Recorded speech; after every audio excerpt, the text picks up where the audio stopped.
There is a sound, not wind, not water, a voice, a human voice, coming out of 7 days of silence, and what it says is not a prayer. It is not a plea. It is not the sound of a man asking for help.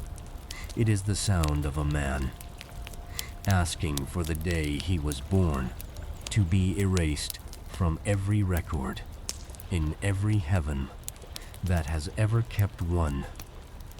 That sound is where we are tonight, not in a temple, not in the kind of sacred story that arrives clean and ordered.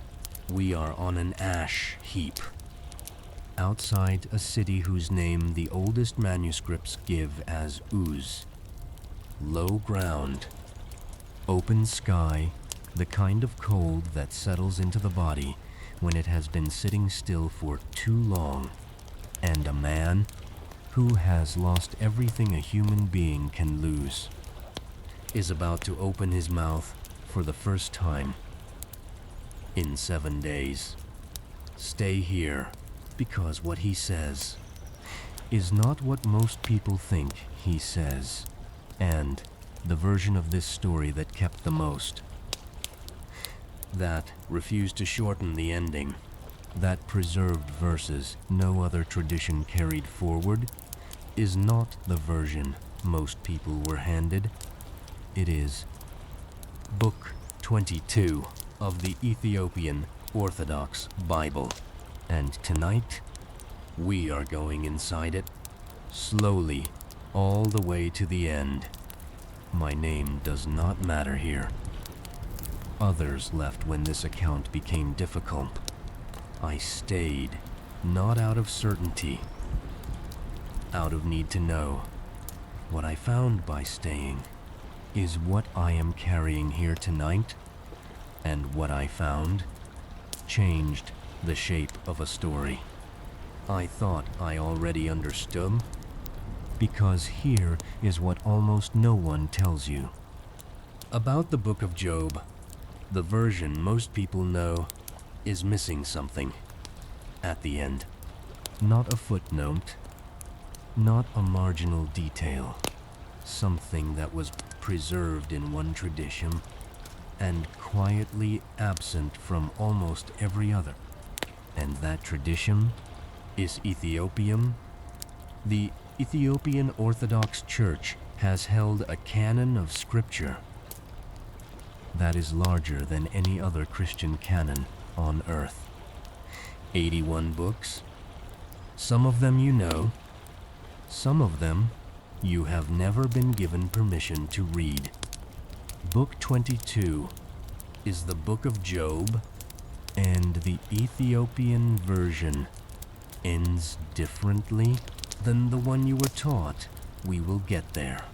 But first, we need to go back to the ash heap, to the moment before the voice, to the 7 days that preceded it, because the silence is part of the account, and the silence is where tonight begins. Picture the ash heap. It is not a dramatic location. It is not high ground. It is not a mountain where visions arrive and prophets stand. It is refuse. The place outside the city where things that have been used up and can no longer serve any purpose are left. Job is sitting on it. He has been there for some time, before the friends arrive, long enough that the ash has worked itself into his clothing, into the creases of his hands, into the places on his skin where the sores have opened. The text says he took a piece of broken pottery to scrape himself with. Think about that for a moment. Not a cloth, not a physician's instrument, a shard, broken from something that was once whole. That detail is in the Ethiopian manuscript. exactly as it is in every other version of this text, because some things are too specific to soften, and Job is sitting there with his shard in the ash, outside the city, under an open sky, when 3 men appear on the road: Eliphaz, Bildad, Zophar, 3 men who knew him. Before all of this, 3 men who, when they heard what had happened to Job, set out from their own places to come and find him. The text says they agreed to meet each other on the road. They came together deliberately. This was not a coincidence of grief. This was a decision.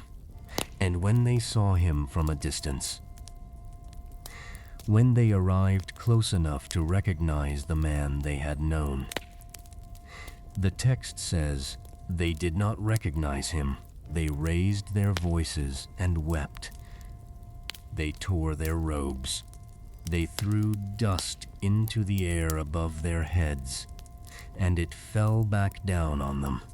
And then they sat on the ground beside him for 7 days and 7 nights, and none of them spoke a word, because the text says they saw that his suffering was very great. That line in the Ethiopian manuscript carries a weight that I want you to stay with tonight.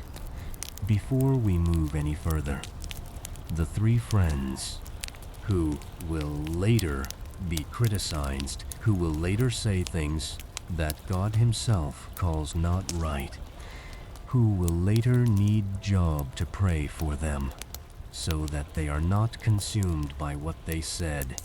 Those 3 men at the beginning got one thing exactly right. They sat down in silence for 7 days because the suffering in front of them was too large for words.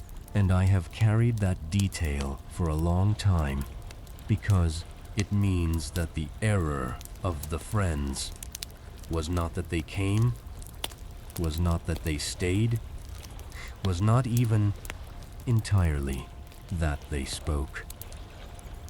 The error was what they said when the silence finally ended, but that comes later. For now, the ash heap, the cold ground, the 4 men sitting in the kind of silence that has weight, that presses against the chest, that makes the air feel thicker than it is. And on the 7th day, Job opened his mouth, and what came out was not what anyone was prepared for. Not a prayer, not a confession, not the sound of a man negotiating with heaven. It was a curse, not against God, not against the friends, not against the men who had raided his flocks, or the fire that had fallen from the sky, or the wind that had collapsed the house where his children were eating. He cursed the day he was born. And the way the Ethiopian text preserves this curse, the specific words, the geese framing that surrounds it, is different from what most people have read, because the Ethiopian canon added something before that curse begins. A single sentence. Not in the Hebrew text, not in the version most people were handed. A sentence that changes what the curse means, and that sentence is where we are going next. Let me take you back, further than the curse, further than the 7th day, further than the moment the friends arrived. Let me take you back to the moment Job first sat down on the ash heap, alone, before anyone came, before any voice reached him, before the road outside the city carried three figures, moving toward him through the dust. There was a period that the text does not measure carefully, when Job was simply there, on the ground, outside the city, in the ash, and the sky above him was the same sky that had been above him when he had livestock on 1,000 hills, when his children filled a house with noise, when his name meant something. In the hearing of anyone who knew it, the same sky, that detail, is not in the manuscript. I am telling you what I know from standing in places like that ash heap, long enough to understand what it feels like when the world has not changed, and you have. The sky does not alter for grief. That is one of the specific cruelties of catastrophic loss. The world continues its ordinary operations, while the person inside the loss is living in something that feels like a completely different universe. The sun still moves. The wind still comes down from the north. The city behind Job still makes the sounds a city makes. Commerce, voices, the ordinary percussion of people who still have things to do.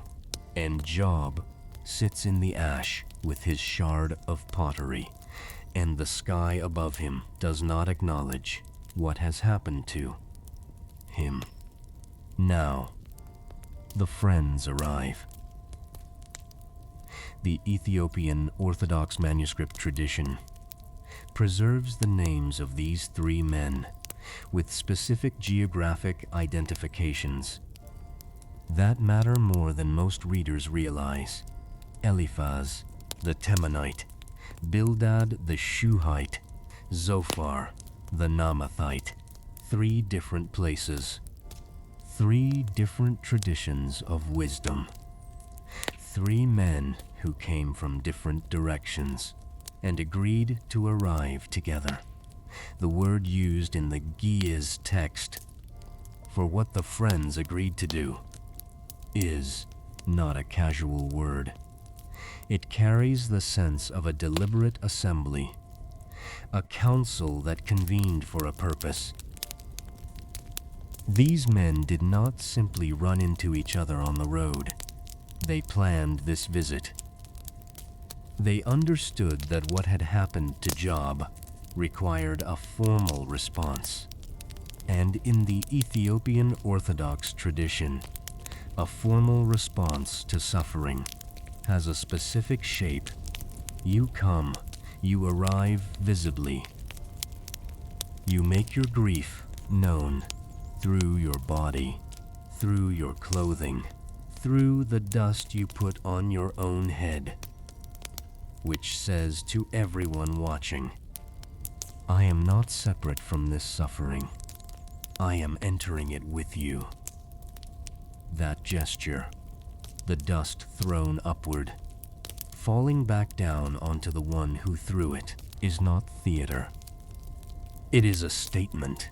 It says, whatever has fallen on you, let it fall on me too. I will wear it.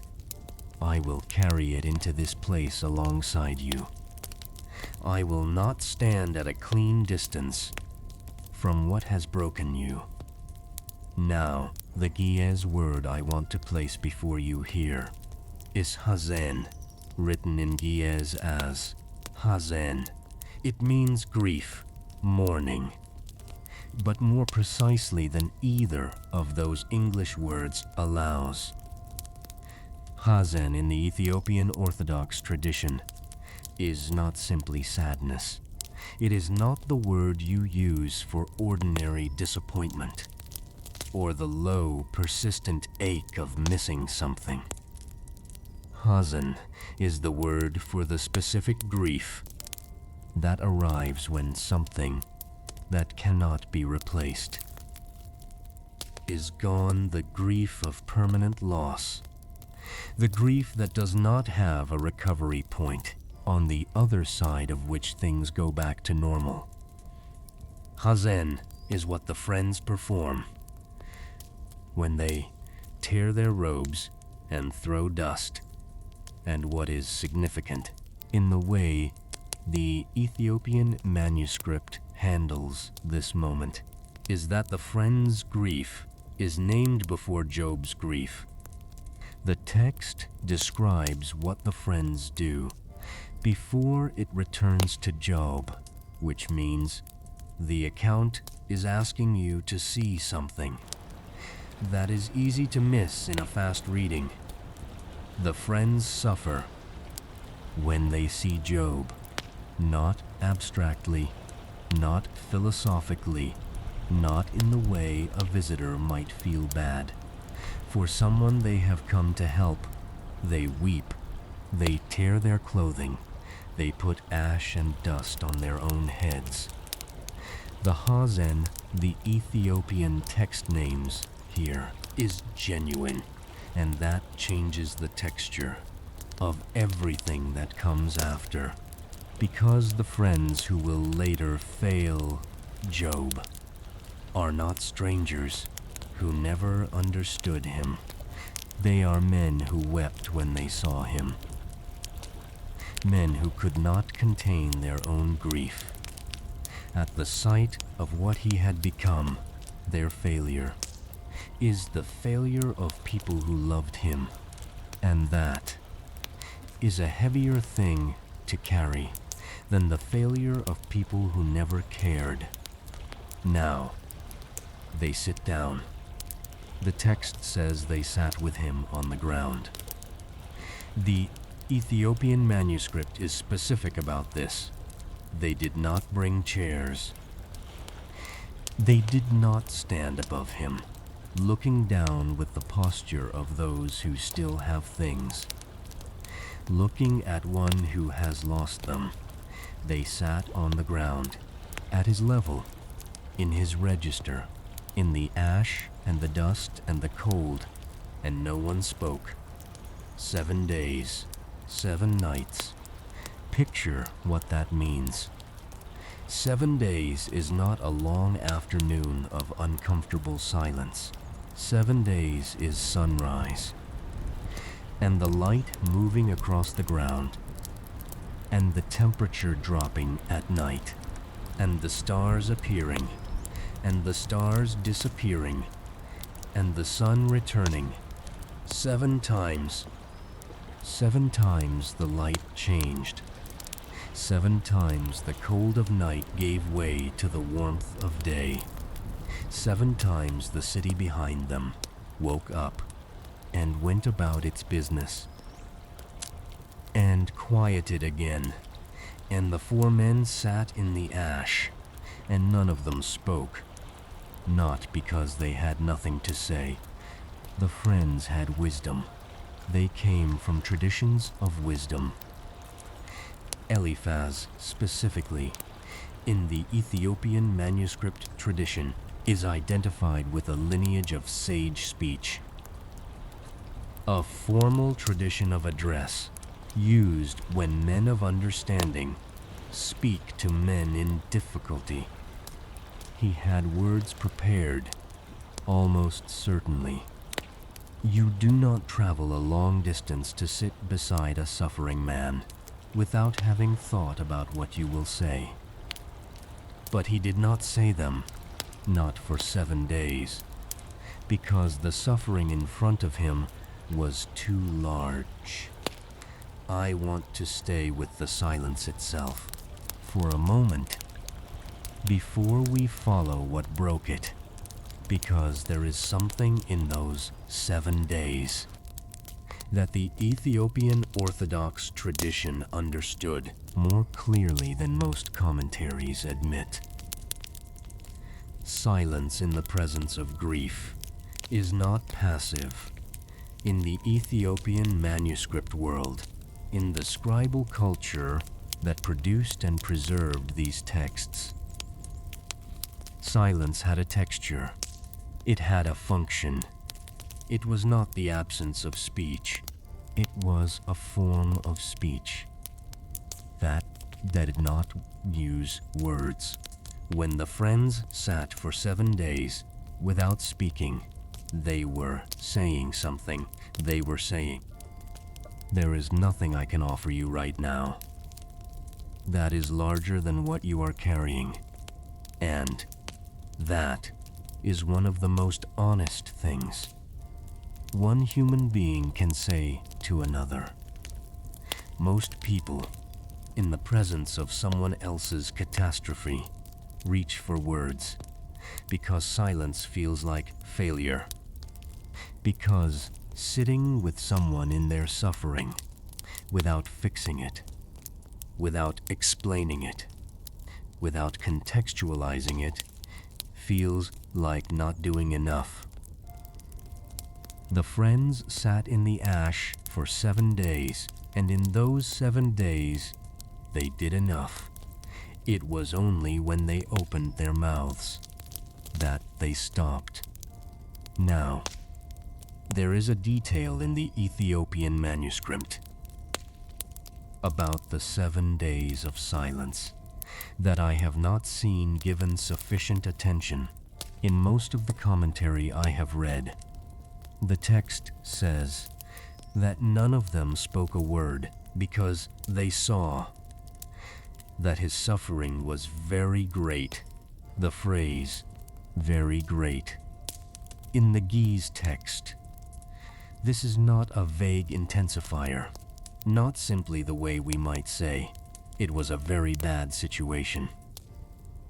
The Ge'ez carries the sense of something that exceeds the available categories, a suffering so large that the ordinary instruments of response do not fit it.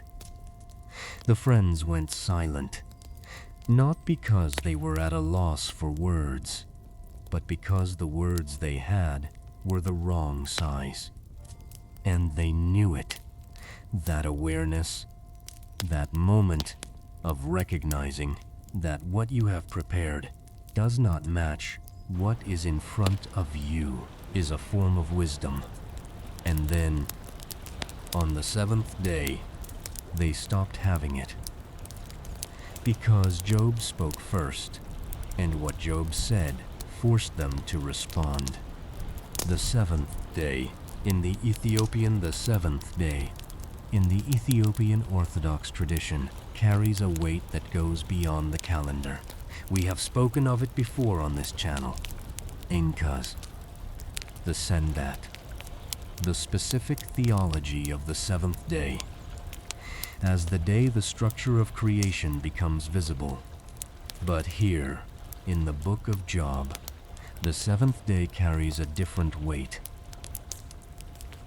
Here, the 7th day is when silence ends. When the thing that has been held, for as long as it can be held, finally releases. 7 days of silence, and then a voice.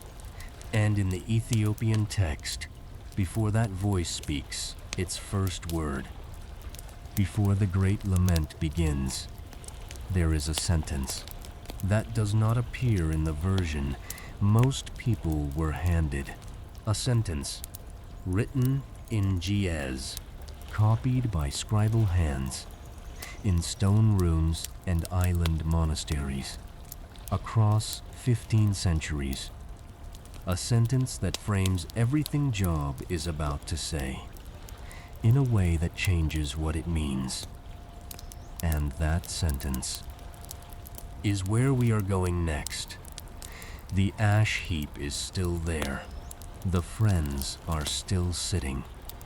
The 7 days have ended, and Job opens his mouth. Before the curse, there is a sentence, one sentence, in the Ethiopian manuscript that does not appear. In the Hebrew text, that does not appear. In the version passed down through most of the world's traditions, one sentence, written in Ge'ez, preserved in the Highland canon that the Ethiopian Orthodox Church carried forward, while almost every other tradition quietly left it behind. And that sentence says this, that Job, even now, even in what he is about to say, even in the words that are coming, that will sound to some ears like the darkest thing a man has ever spoken aloud, did not sin with his lips. That is the frame the Ethiopian text places around the curse before the curse begins. Most readers of Job encounter the lament cold. They arrive at chapter 3, and Job is already speaking. And what he says lands hard, because there is nothing around it to tell you how to hold it. But the Ethiopian canon does not let you arrive at the lament cold. It hands you the frame first. He did not sin with his lips, and then the curse begins. Job opened his mouth and cursed the day of his birth, not God, not the adversary who had stood before heaven and made an argument about Job's faithfulness, not the Sabaeans who had taken his oxen, not the fire that had fallen, not the wind that had come from the wilderness and struck the four corners of the house. The day, the specific day, the precise point in time when he had entered the world, that is what he cursed. And in the Ge'ez text, the verb used here is Yəṭäfa, written in Ge'ez as Yəṭäfa.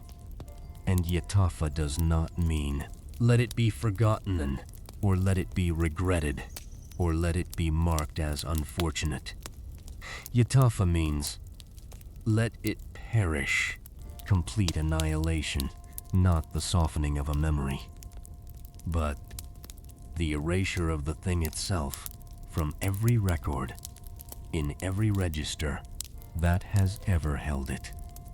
Job is not saying, I wish I had not been born, in the way a person says it, when they are tired or discouraged or overwhelmed by a difficult season. He is saying, let the day itself be unmade. Let the light that came up on that morning go back into the darkness. Let the night that preceded it reclaim it. Let it be as though that day never existed in the calendar of the world. And then he goes further, because the lament does not stop at the day. It moves to the night. Let the night perish, in which it was said, a man-child has been conceived.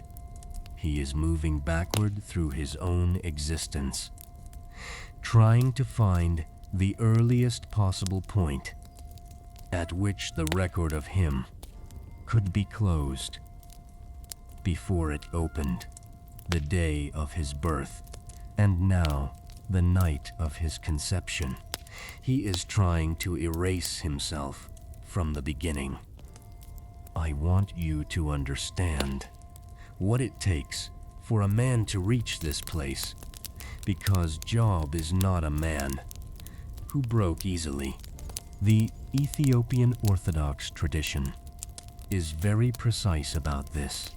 The word the Ge'ez text uses for what Job possessed before the suffering came, and during it, is Tə'əgəśt, written in Ge'ez as Tə'əgəśt and Tə'əgəśt, is the word the Ethiopian tradition uses specifically for Job, specifically in relation to his endurance.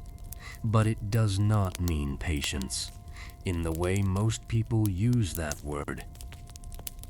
Patience in the common usage suggests a kind of quiet waiting, a man sitting still, not complaining, accepting what comes, without resistance. That is not Tə'əgəśt. Tə'əgəśt is active. It is the capacity to carry a weight that is larger than the body can reasonably hold, without being destroyed by it. Not passive acceptance. Active bearing.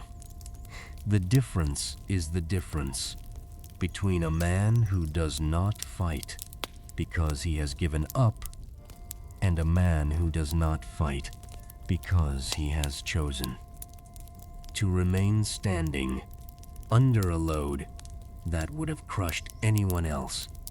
Tə'əgəśt. And what the Ethiopian tradition is saying when it applies this word to Job is that the man on the ash heap who is about to curse the day of his birth has not failed. He is still bearing. Even the curse is a form of bearing, because here is what the lament actually is. When you read it carefully, in the Ge'ez text, surrounded by the frame, the Ethiopian canon placed around it, it is not despair. It looks like despair. It sounds like despair. If you arrived at it cold, without the frame, without the sentence that the Ethiopian manuscript places before it, you could read it as the final collapse of a man who has nothing left. But with the frame, it is something else. It is honesty. Job is not telling God that he has stopped believing. He is not recanting his faithfulness. He is not breaking the thing the adversary said he would break. He is saying, out loud, in the hearing of heaven, and in the hearing of 3 friends who are sitting in the ash beside him, what it actually feels like to be inside this and that is an act of extraordinary courage. The lament continues. Let that day be darkness. Let God above not seek it. Let no light shine upon it. He is calling for the light to abandon the day of his birth, calling for the darkness to claim it, calling for the day to exist in a kind of cosmic isolation, cut off from the warmth that the rest of time receives. Let darkness and the shadow of death stain it. Let a cloud dwell upon it. Let the blackness of the day terrify it. The language is accumulating, layer upon layer, each line adding another form of erasure to the day he wants gone. Darkness, shadow of death, cloud, blackness. And then a detail that the Ge'ez text handles with specific care. Let them curse it who curse the day, who are skilled to rouse Leviathan. That line, those who are skilled to rouse Leviathan. In the Ethiopian manuscript tradition, this is not a poetic flourish. This is a specific reference to a specific category of ancient knowledge, the tradition that knew how to call certain things out of the deep. And Job, the man of Tə'əgəśt, the man who did not sin with his lips, is invoking that tradition to curse the day he was born. He is not asking politely. He is reaching for the strongest language, the oldest categories of power and curse that the ancient world possessed, and still the Ethiopian text holds its frame around him. He did not sin with his lips. The lament moves from the day to the night to the darkness called upon both of them, and then it turns. It turns toward the question that sits at the center of the whole book. Why? Why did I not die at birth? Why did I not perish when I came from the womb? Why did the knees receive me? Why the breasts? That I should nurse. He is not asking for an explanation. Not yet. He is asking why the ordinary mercy of early death was withheld from him. Why the world received him. When it would have been kinder to let him pass through it without being required to experience it. For now I would be lying down and quiet. I would be asleep. I would be at rest. That word, rest. In the middle of the curse, in the center of the lament, Job says, I would be at rest. And in the G's text, the word used here is not the same word used for ordinary sleep or ordinary quiet. It is a word that carries the sense of the final settling, of something that has been in motion for too long. The rest of a thing that has finally been allowed to stop. And Job, on the ash heap, in the ash with his shard of pottery and his 7 days of silence behind him, is saying, I want that rest. I have always wanted that rest. Why was I not given it? At the beginning, before any of this was required of me, there are kings and counselors of the earth. Job says, who built desolate places for themselves, or princes who had gold, who filled their houses with silver. The great ones of the earth, who built great things, who accumulated great wealth, they are at rest too. And the small, the ones who never had what the great ones had, the prisoner who never heard the voice of the oppressor, they are at rest. The small and the great are there. Job says, and the slave is free from his master.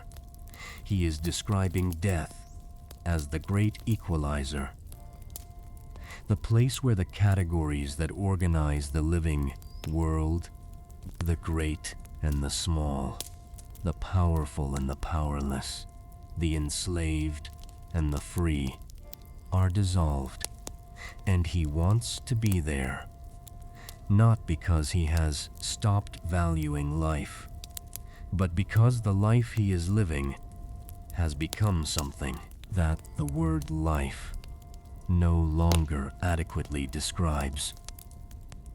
And then the question sharpens. Why is light given to a man whose way is hidden, and whom God has hedged in? That phrase, whom God has hedged in. In the standard translation, it sounds like enclosure, like a man surrounded by walls, unable to see a way through. But in the Ge'ez text, the image is more specific. It is the image of a man who has been placed inside a boundary that was not of his making, who cannot see out and cannot find the edge of what contains him. And the one who placed him there is not an enemy. It is God. That is the sharpest point in the lament. Not that Job is suffering. Not that he has lost everything. Not even that he wishes he had not been born. The sharpest point is that the one who has hedged him in is the same one he would turn to if he could find a way out, the one he would ask for help. Is the one who built the enclosure, and he cannot get to him, for my sighing comes before I eat. Job says, and my roarings are poured out like water. For the thing which I greatly feared has come upon me, and that which I was afraid of is come unto me. That line, the thing which I greatly feared has come upon me. In the Ge'ez manuscript tradition, this line sits in the text, with what scholars who have studied the Ethiopic manuscripts have noted as an unusual scribal emphasis. The line is not marked in every manuscript, but in several of the most carefully copied texts. In the Ethiopian Orthodox tradition, this line receives a form of attention that the surrounding verses do not, as though the scribe, copying this text by hand, in a stone room, by lamplight, at altitude, recognized in this line something that required more care than the lines around it. The thing which I greatly feared has come upon me. Job is not saying that he expected this specific disaster. He is not saying that he foresaw the Sabaeans and the fire and the wind. He is saying that somewhere in the long years of his prosperity, beneath all the livestock and the children and the name that was spoken with respect in the gates of the city, there was a fear, a specific fear, the fear that prosperity is not permanent, that the good thing you have been given can be removed, that the ground beneath the life you are living is not as solid as the life itself makes it appear, and that fear, which he had carried quietly for all the years of his abundance, had come true. I was not in safety. Job says, neither had I rest, neither was I quiet, yet trouble came, even in the good years. He was not entirely at rest, even in the prosperity. There was something that could not fully settle, some awareness that the thing he had could be asked for back. And now it has been. The lament ends there, not with a resolution, not with a turn toward hope, not with the kind of ending that makes a difficult speech comfortable to sit with. It ends with, yet trouble came, 4 words in the English rendering, a short phrase in the Ge'ez. And after those words, in the Ethiopian manuscript, the text pauses, not because there is nothing more to say, because what comes next is not Jabba speaking. What comes next is the first friend opening his mouth. And what Eliphaz says when he finally speaks, after 7 days of silence, is where the texture of this account changes entirely. Because Eliphaz, in the Ethiopian manuscript tradition, is not a fool. He is something more difficult than a fool. He is a man who is almost right. The ash heap is still cold. The sky above it is still the sky. The friends are still there, still sitting, still in the ash, and Eliphaz clears his throat and begins.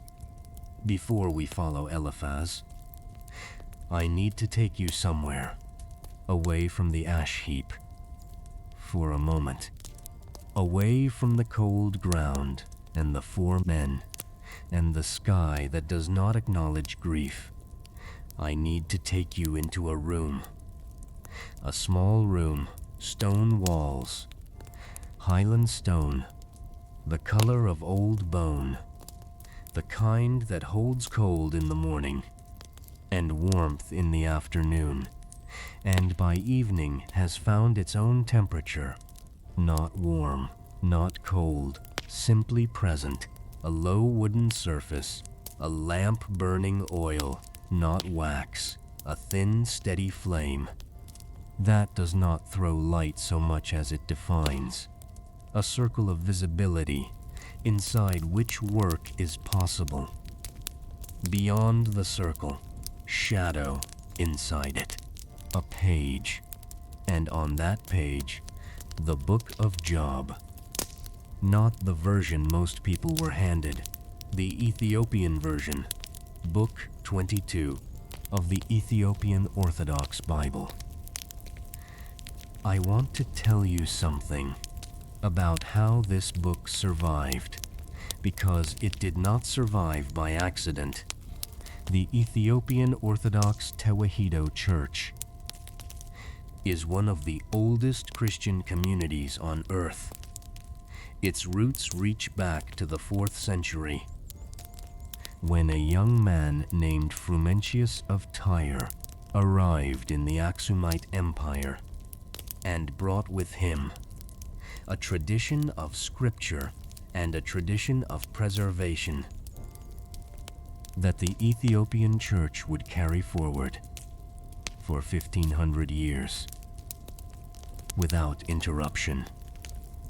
And part of what that community chose to preserve was a canon of scripture that was larger than what the councils of the West eventually agreed upon. 81 books. The Council of Carthage in 397 AD, the council that shaped the biblical canon. Most of the Western world inherited, landed on a different number, and the books that did not make that list did not disappear from every tradition. They survived in the highlands, in the island monasteries of Lake Tana, in the scribal centers of Gondar, in the rock-hewn churches of Lalibela, in the manuscript rooms, where subscopied by lamplight. What they had been entrusted to copy without asking whether the rest of the world had decided to keep it. The Book of Job in the Ethiopian canon is not a radically different text from the Job most people know. I want to be precise about this, because precision matters. When we are talking about ancient manuscripts and what they preserve and what they do not, the core of the account is the same. The ash heap, the friends, the lament, the whirlwind, the restoration. These are present in the Ethiopian text as they are present in every major version of the book. But the Ethiopian canon preserves the text within a tradition of reading, a tradition of theological understanding, a tradition of manuscript transmission that carried certain things forward that other traditions quietly set down, and some of those things are in the text itself.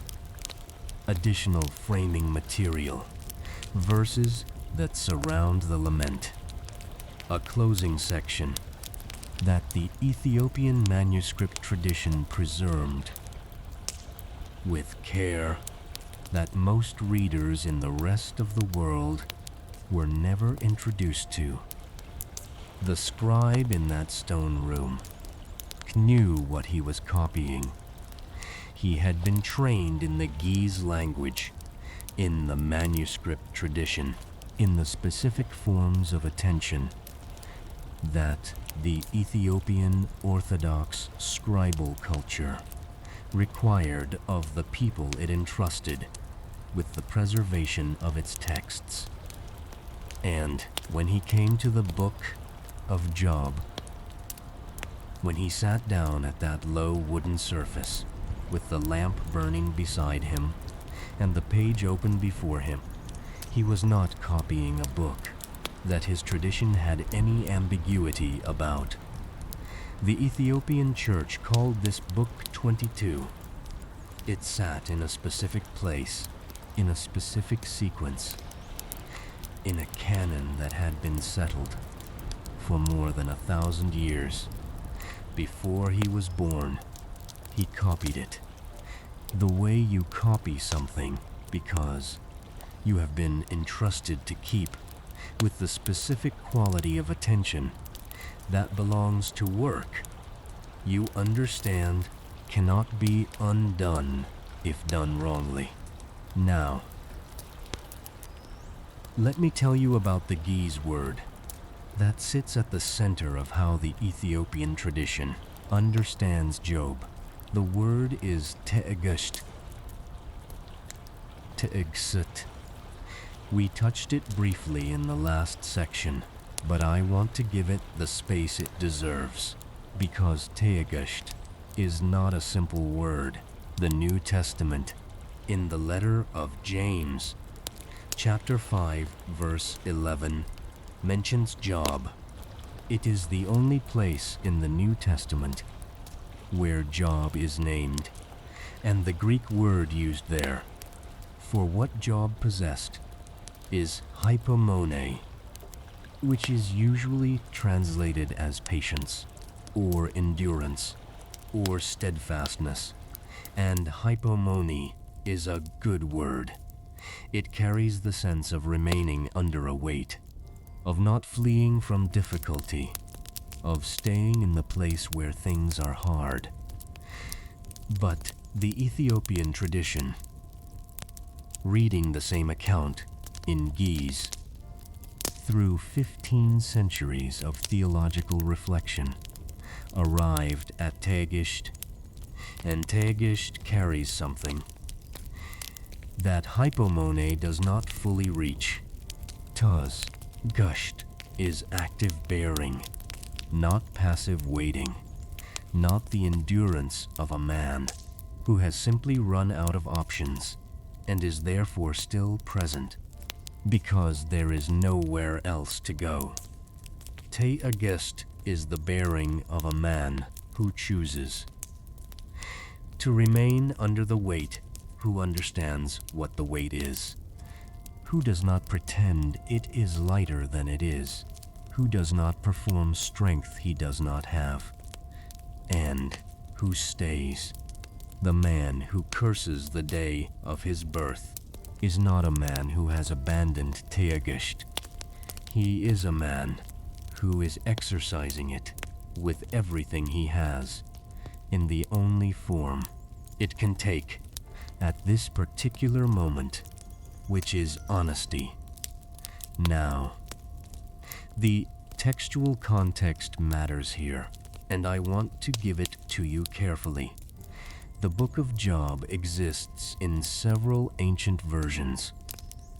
The Hebrew Masoretic text, which is the basis for most modern translations. The Septuagint, the ancient Greek translation, which is actually shorter in places than the Hebrew and contains some different material.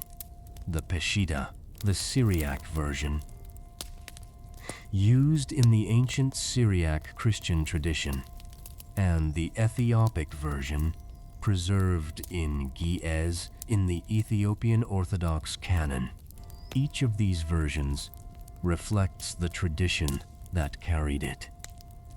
The Septuagint's book of Job is thought by scholars to be approximately 1/6 shorter than the Hebrew.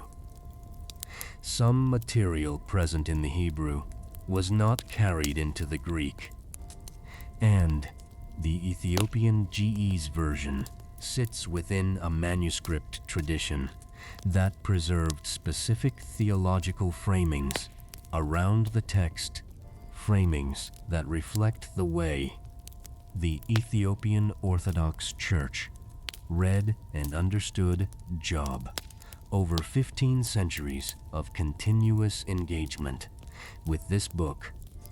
One of those framings is the sentence we encountered at the opening of the lament. The sentence that the Ethiopian text places, "Before Job curses the day of his birth, he did not sin with his lips." In the Hebrew text, a version of this phrase appears earlier, at the end of the prose prologue, after Job's initial response to his losses. "In all this Job did not sin, nor charge God with wrongdoing." But the Ethiopian tradition carries the awareness of Job's innocence differently. It does not let you set it down. As you move from the prose prologue into the poetry, it keeps it present. It places it again, right at the threshold of the lament, as though the tradition understood that the lament was the place where readers would most need to be reminded he did not sin with his lips.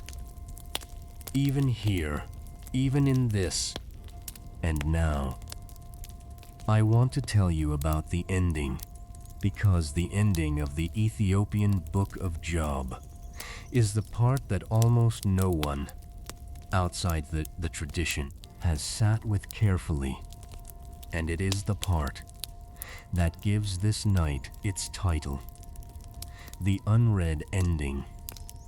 Most people who know the book of Job know how it ends. God restores Job twice as much as he had before: 7,000 sheep, 3,000 camels, 500 yoke of oxen, 500 female donkeys, and children, 7 sons, 3 daughters.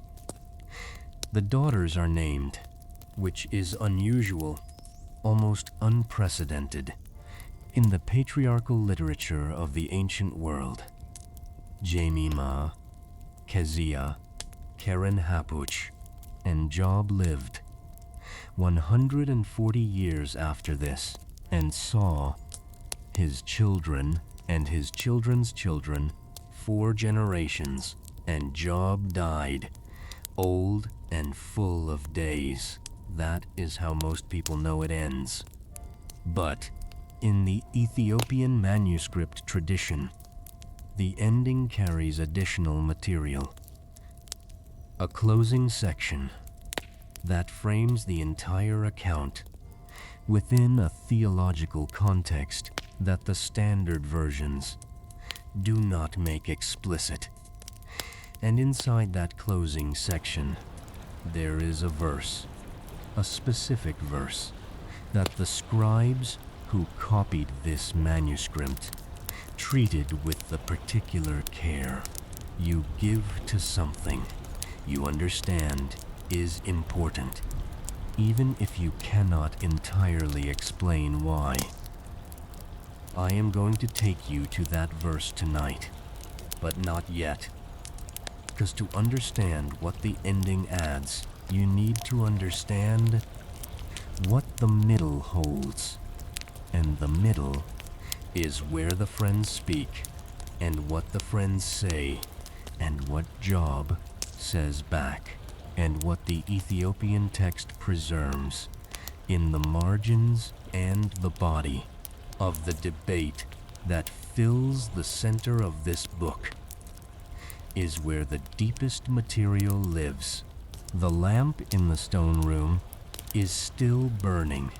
The scribe's reed is still moving, and on the page before him, Eliphaz has just opened his mouth, which means we need to go back to the ash heap, back to the cold ground, back to the dust, back to the 4 men, and the silence that is about to end in a way that none of them were fully prepared for.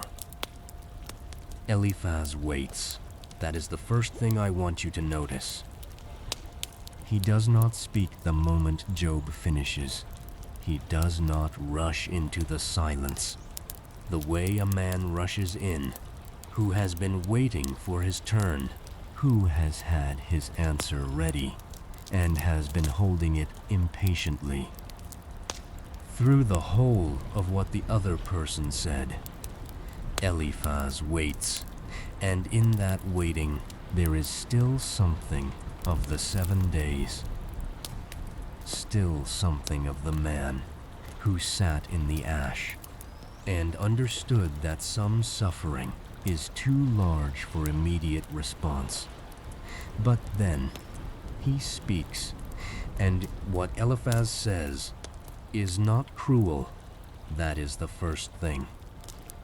And the most important thing to understand about the three friends and what they do in the long middle section of the Ethiopian book of Job, what they say is not cruel. It is careful. It is considered.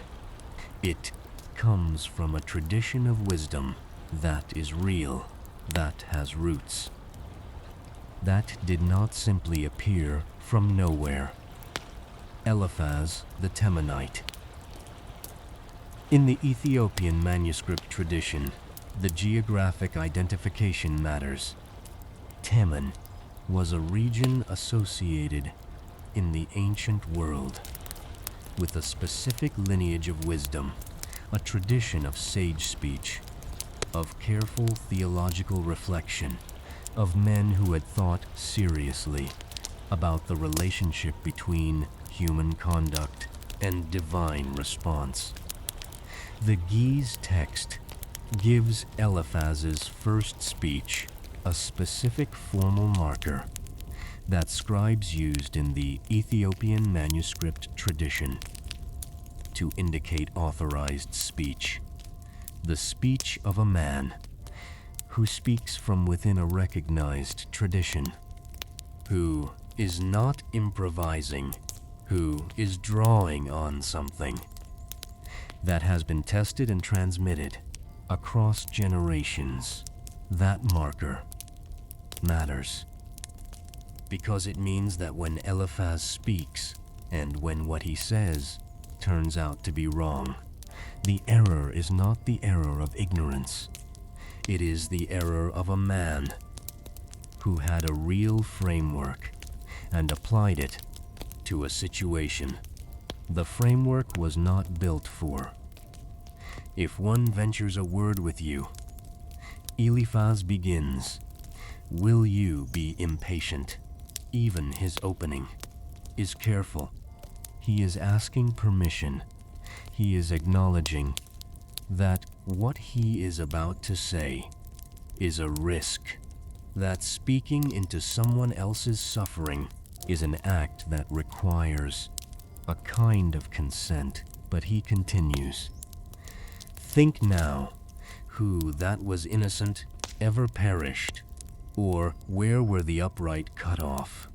There it is, the framework. Innocent people do not perish. The upright are not cut off. Therefore, if you are suffering at this level, there must be something that explains it. Something in you, something you have done or failed to do, something you have permitted or something you have hidden. That is the logic, and it is not an unreasonable logic by the standards of the wisdom tradition Eliphaz was trained in. The ancient world had a theology of consequence, a deep and serious theology that said the universe is morally ordered, that righteousness is rewarded, and wickedness eventually meets its response. That theology is not entirely wrong. It is not a theology invented by fools. It is not a theology that has no evidence. It is a theology that the Psalms support, that Proverbs supports, that large portions of the wisdom literature of the ancient world are built upon. Eliphaz is not making things up. He is applying a real theology to a real man in a real situation, and he is wrong. As for me, Eliphaz says, I would seek God, and to God would I commit my cause. He is telling Job what he would do in Job's situation, and this is the second error that runs beneath the first one. The first error is the framework, the assumption that suffering must be explained by fault. The second error is this, the assumption that you know what you would do if you were where the other person is. I would seek God. Job is seeking God. That is what the lament is. That is what the curse is. Job is not turning away from God. He is turning toward God with everything he has, including his rage, including his grief, including his wish that the day of his birth could be erased from every record in every heaven. Eliphaz cannot see that because Eliphaz is not inside the suffering. He is beside it, and beside it, and inside it are not the same place. Eliphaz finishes, and Job answers him, and Job's answer is not gentle. Oh, that my grief were thoroughly weighed. Job says, and my calamity laid in the balances together. For now it would be heavier than the sand of the sea. Therefore my words are swallowed up. He is telling Eliphaz, you do not know what this weighs. You cannot know what this weighs, because you are not carrying it. And if you could weigh it, if you could place it on a scale, beside something you understand, the weight of, it would be heavier than the sand of the sea. And then Job says something that has always stayed with me. In the Geese reading of this passage, for the arrows of the Almighty are within me, the poison whereof drinketh up my spirit. The terrors of God do set themselves in array against me. The arrows of the Almighty. Job is not blaming a random universe. He is not saying bad things happen to everyone. He is not saying this is simply the nature of existence, and we must accept it with philosophical calm. He is saying this came from somewhere specific. This suffering has a source, and the source is not hidden from him. The arrows of the Almighty are within me. That is a more difficult statement than either despair or acceptance. It is the statement of a man who has not lost his theology, but whose theology has become the sharpest part of his wound. Now, Bildad speaks. Bildad the Shuhite. If Eliphaz came from the tradition of wisdom, Bildad comes from the tradition of precedent. He is not interested in what Eliphaz is interested in. He is not offering a theological reflection on the moral order of the universe. He is asking a simpler question. What did your children do? How long wilt thou speak these things? Bildad begins, and how long shall the words of thy mouth be like a strong wind? He is already dismissing Job's lament, already reducing it to wind, to empty words, to the kind of speech that makes noise, but carries nothing of substance. Doth God pervert judgment, or doth the Almighty pervert justice? No. Bildad answers his own question. God does not pervert justice. Therefore, If thy children have sinned against him, and he have cast them away for their transgression. There it is. Bildad is saying, your children died because of what your children did, not with cruelty, at least not with intentional cruelty, with the cold logic of a man who believes so completely in the moral order of the universe that he cannot allow for the possibility that something has gone wrong.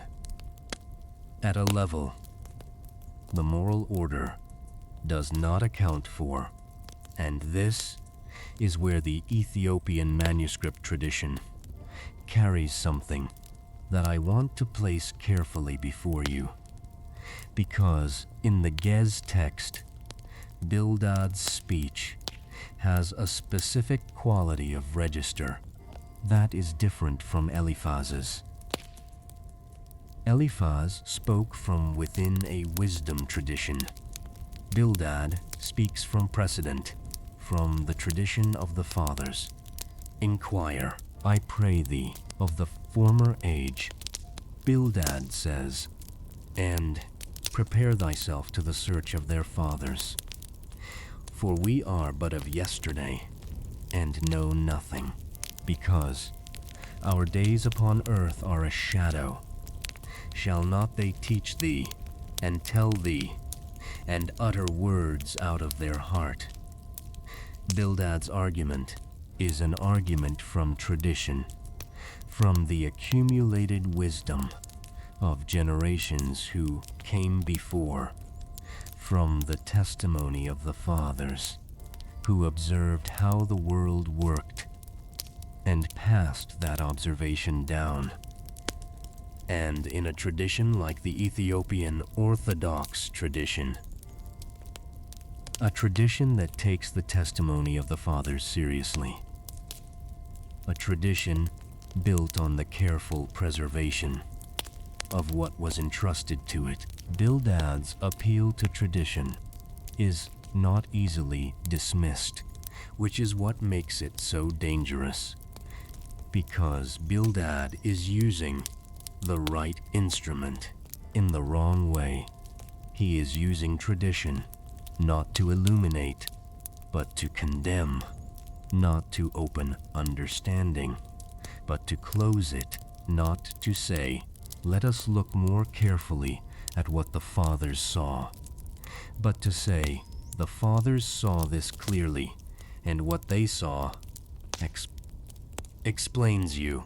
Job answers Bildad, and in his answer, in the long reply that runs through chapters 9 and 10 in the standard numbering, the Ethiopian text preserves a passage that the scribal tradition treated with particular attention. I know it is so of a truth. Job begins, but how should man be just with God?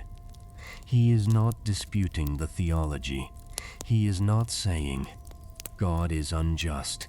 He is saying, even if the moral order is real, even if righteousness and consequence are genuinely connected, how does a man stand in that system when the system itself seems to be operating against him, if he will contend with him? Job says, he cannot answer him 1 of 1,000. 1 of 1,000, that fraction. Job is saying, if I could bring God to a hearing, if I could stand before him and make my case, I would not be able to answer 1 in 1,000 of the questions he could ask me. Not because Job is guilty, not because Job has 1,000 things to confess, but because the distance between a human being and the one who made human beings is not a distance. That argument closes. He is wise in heart, Job says, and mighty in strength, who hath hardened himself against him. and hath prospered? No one. That is the answer. No one has hardened themselves against God and prospered. And Job knows this. He is not arguing against God. He is arguing about his access to God, about the impossibility of reaching the one he most needs to reach, which removeth the mountains, and they know not, which overturneth them in his anger, which shake the earth out of her place, and the pillars thereof tremble. Job is describing God's power, not to diminish it, but to show the size of what he is trying to bring his case before. And here, in this passage, in the long reply to Bildad, is where the Ethiopian manuscript carries the line I mentioned at the end of the last section, the line that scribes moved, the line that appears in certain manuscripts with evidence of special treatment, the line where Job says, "He will not answer." In the Ge'ez text, the phrase used here carries a specific weight that the English translation does not fully surface. I samanyam. He does not hear me. Not. He has not yet responded. Not. His answer is delayed. He does not hear me. Present tense, active absence. The specific grief of a man who is speaking into silence and naming that silence not as a mystery, but as a fact. And the witness detail I want to place here is this. In one of the carefully preserved Ethiopic manuscripts of the book of Job, this line, Ayasamanyam, he does not hear me, appears in a different ink than the surrounding text, not dramatically different, not the kind of difference that announces itself immediately to the casual reader, the kind of difference that reveals itself only under careful examination, only to the person who is looking closely enough to notice that the hand that wrote this line pressed the reed differently than the hand that wrote the lines around it. Whether it was added later, whether it was recopied with a different reed, or a different ink mixture, or simply a different quality of attention. No commentary I have read fully resolves this. It was preserved. Now, Zophar speaks. Zophar the Naamathite. And if Eliphaz came from wisdom, and Bildad came from precedent, Zophar comes from something simpler, and in some ways, harder to answer. Zophar comes from certainty. Should not the multitude of words be answered, he begins. And should a man full of talk be justified, he is already dismissing Job before he has offered a single argument. Before he has made a single point, he has already decided that Job's lament is a multitude of words, that talking at length about your suffering is itself evidence of something wrong with you.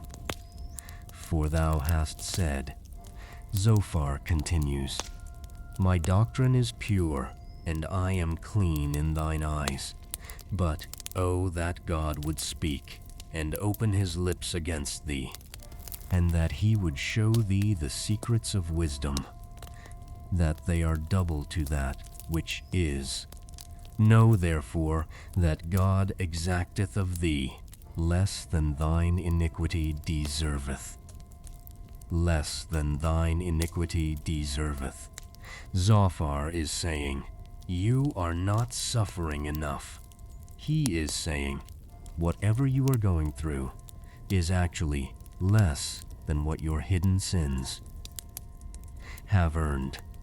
And he says this without knowing what Job's hidden sins are, without any evidence, without any specific accusation, simply from the logic of his framework, which says suffering implies fault, and therefore the size of the suffering gives you a minimum estimate of the size of the fault. The Ethiopian text does not add commentary here. It does not need to. The account simply continues. And what continues is Job answering, and Job's answer to Zophar is the sharpest thing. He has said to any of the three, "No doubt, but ye are the people." Job says, "And wisdom shall die with you." That line, in the Ge'ez, carries the full weight of its irony. No doubt, but ye are the people. You three, you are the ones who hold wisdom. Wisdom has been waiting all this time for you to arrive, and now that you are here, sitting in the ash beside me, certainty can finally speak. But I have understanding as well as you. Job continues, "I am not inferior to you." And then, the line that sits at the center of everything Job says to the three friends in the whole long middle section of this book: "I desire to reason with God, not with you." Job says, not with your frameworks, not with your traditions, not with your certainties, not with your precedents, with God. I desire to reason with God.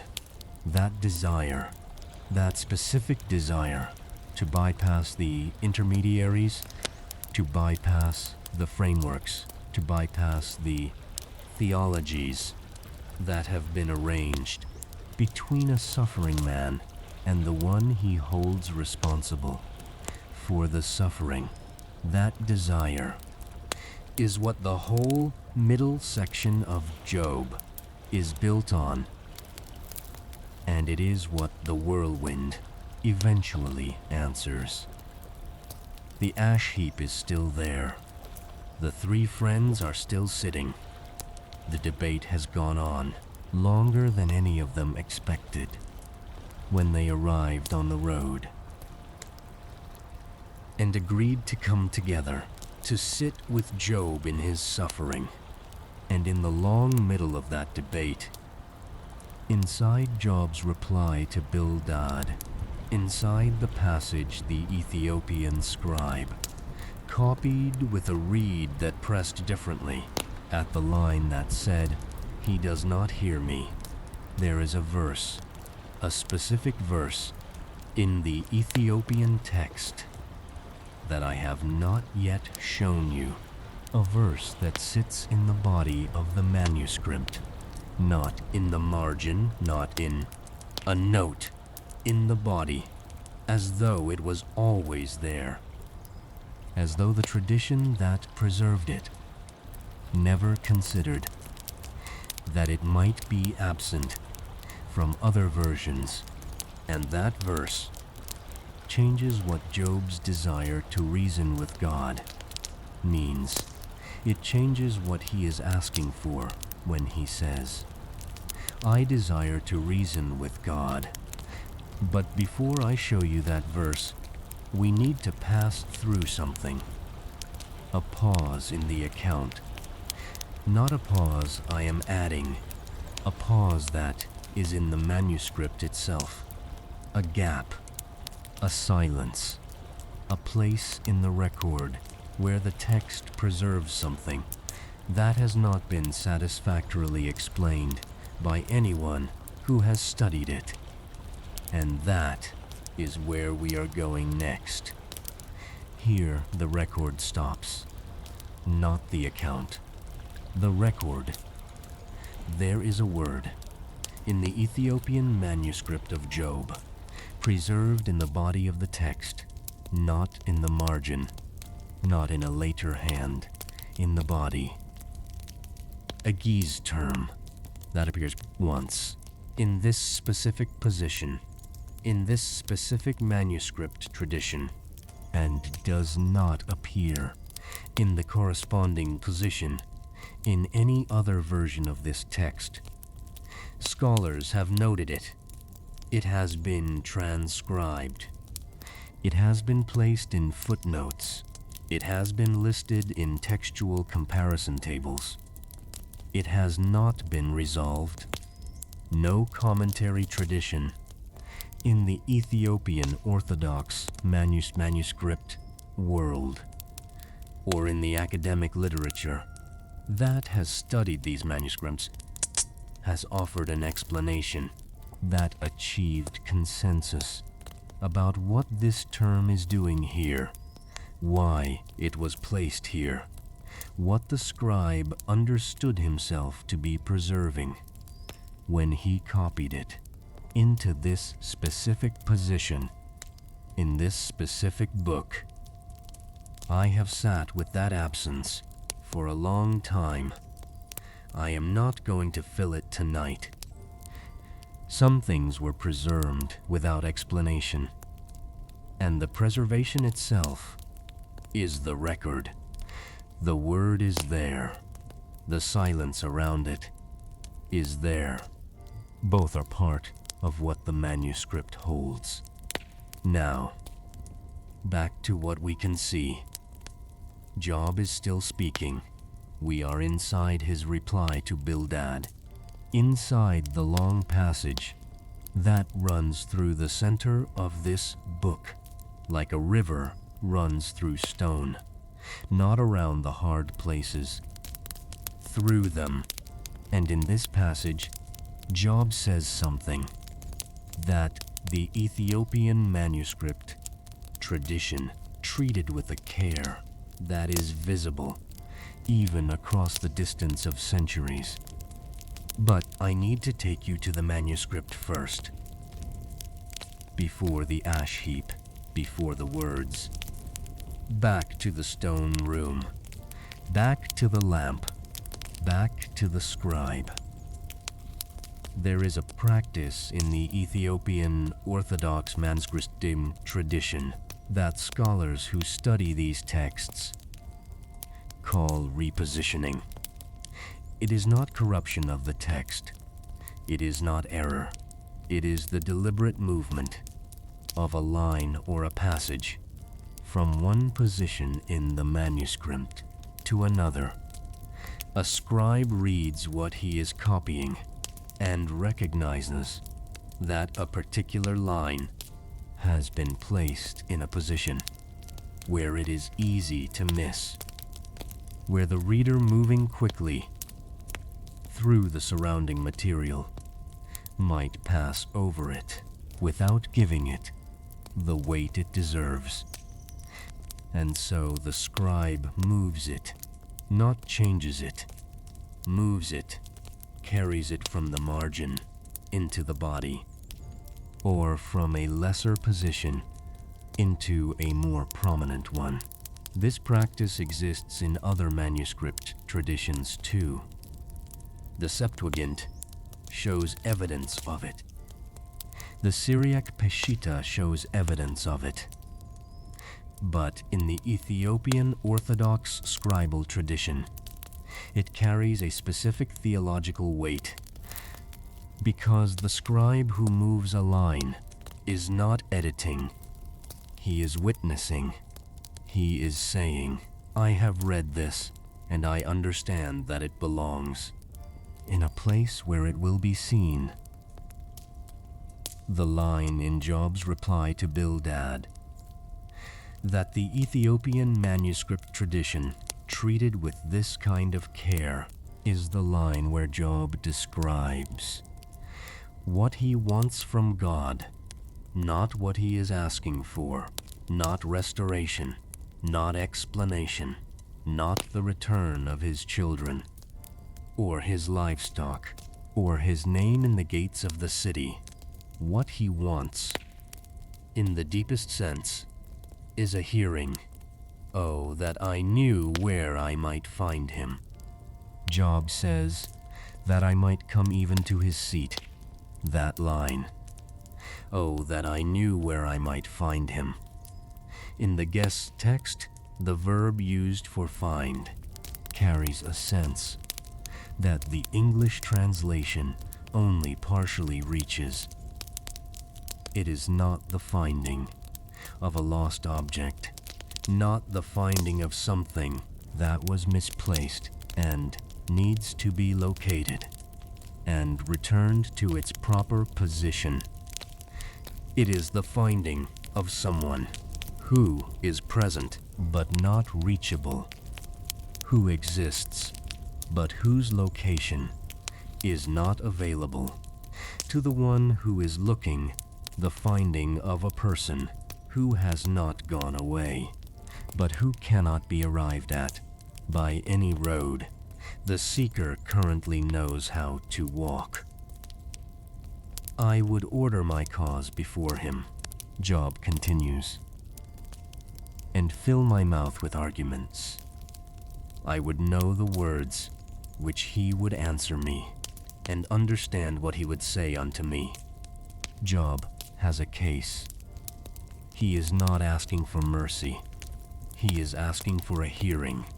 He wants to stand before God and present his argument and hear God's response. Not because he is certain he will win, not because he believes.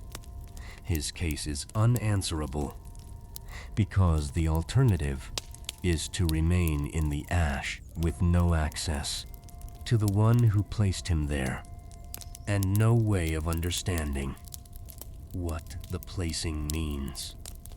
Will he plead against me? With his great power, Job asks, no, but he would put strength in me. There, that turn. Job answers his own fear.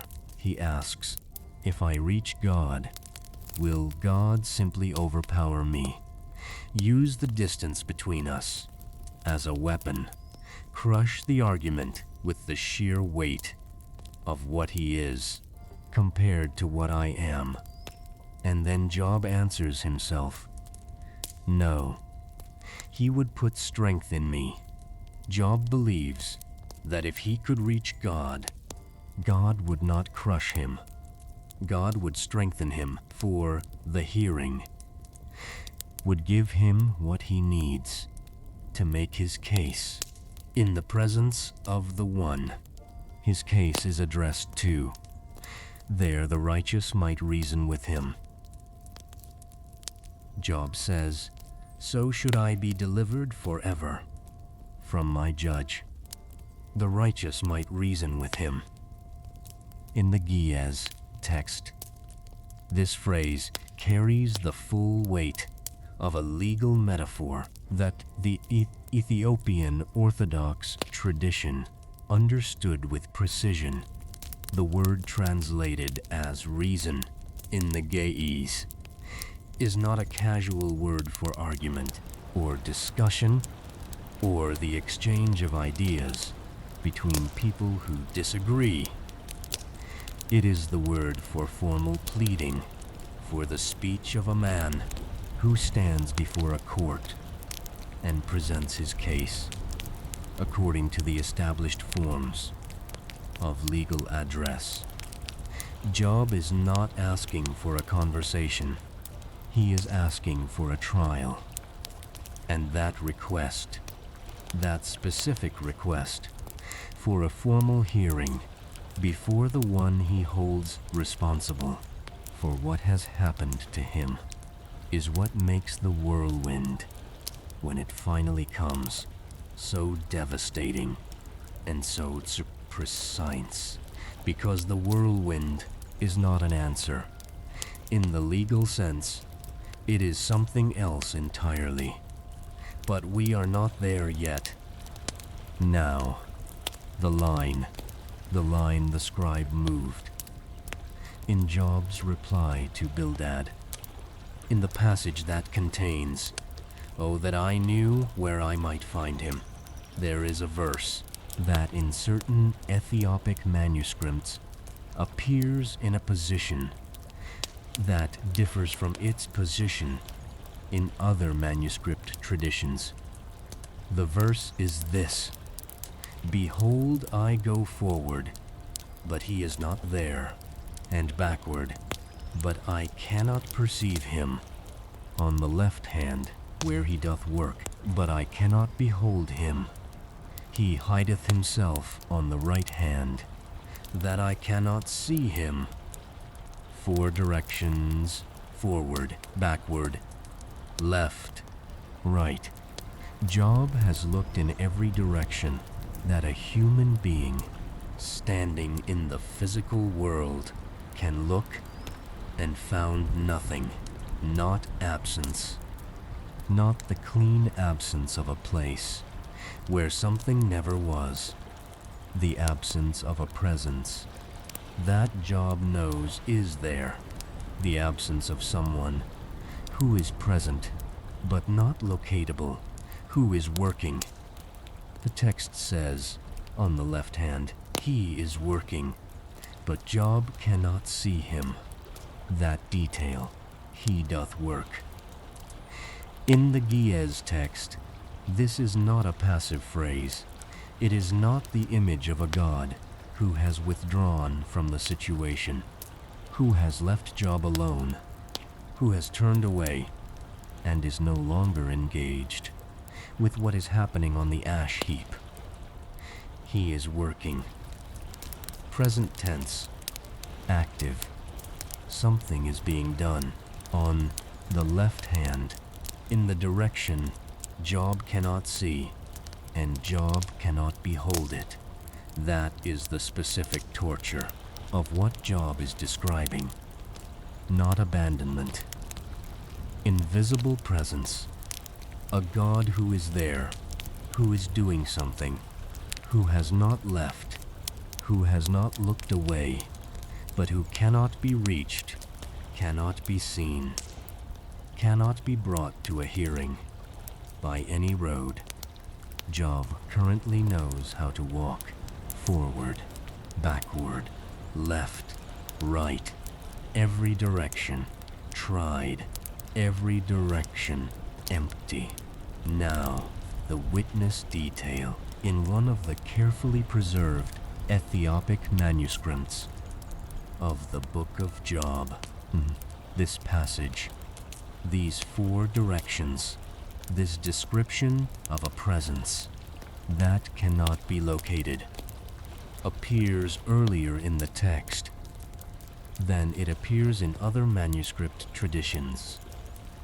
It has been moved, not significantly, not to a different chapter, not to a different speech, but within the section, within Job's reply to Bildad, it has been repositioned so that it falls immediately before. "Oh, that I knew where I might find him." The scribe placed the 4 directions first: forward, backward, left, right. "I have looked everywhere and cannot find him."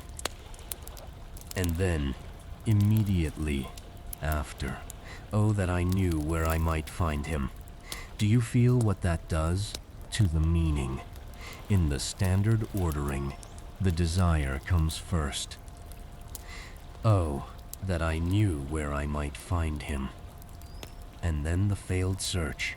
"I went forward, backward, left, right."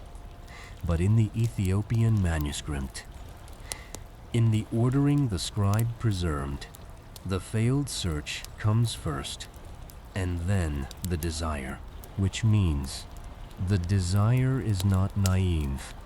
In the Ethiopian ordering, Job already knows when he says, "Oh, that I knew where I might find him," that he has already looked in every direction and found nothing.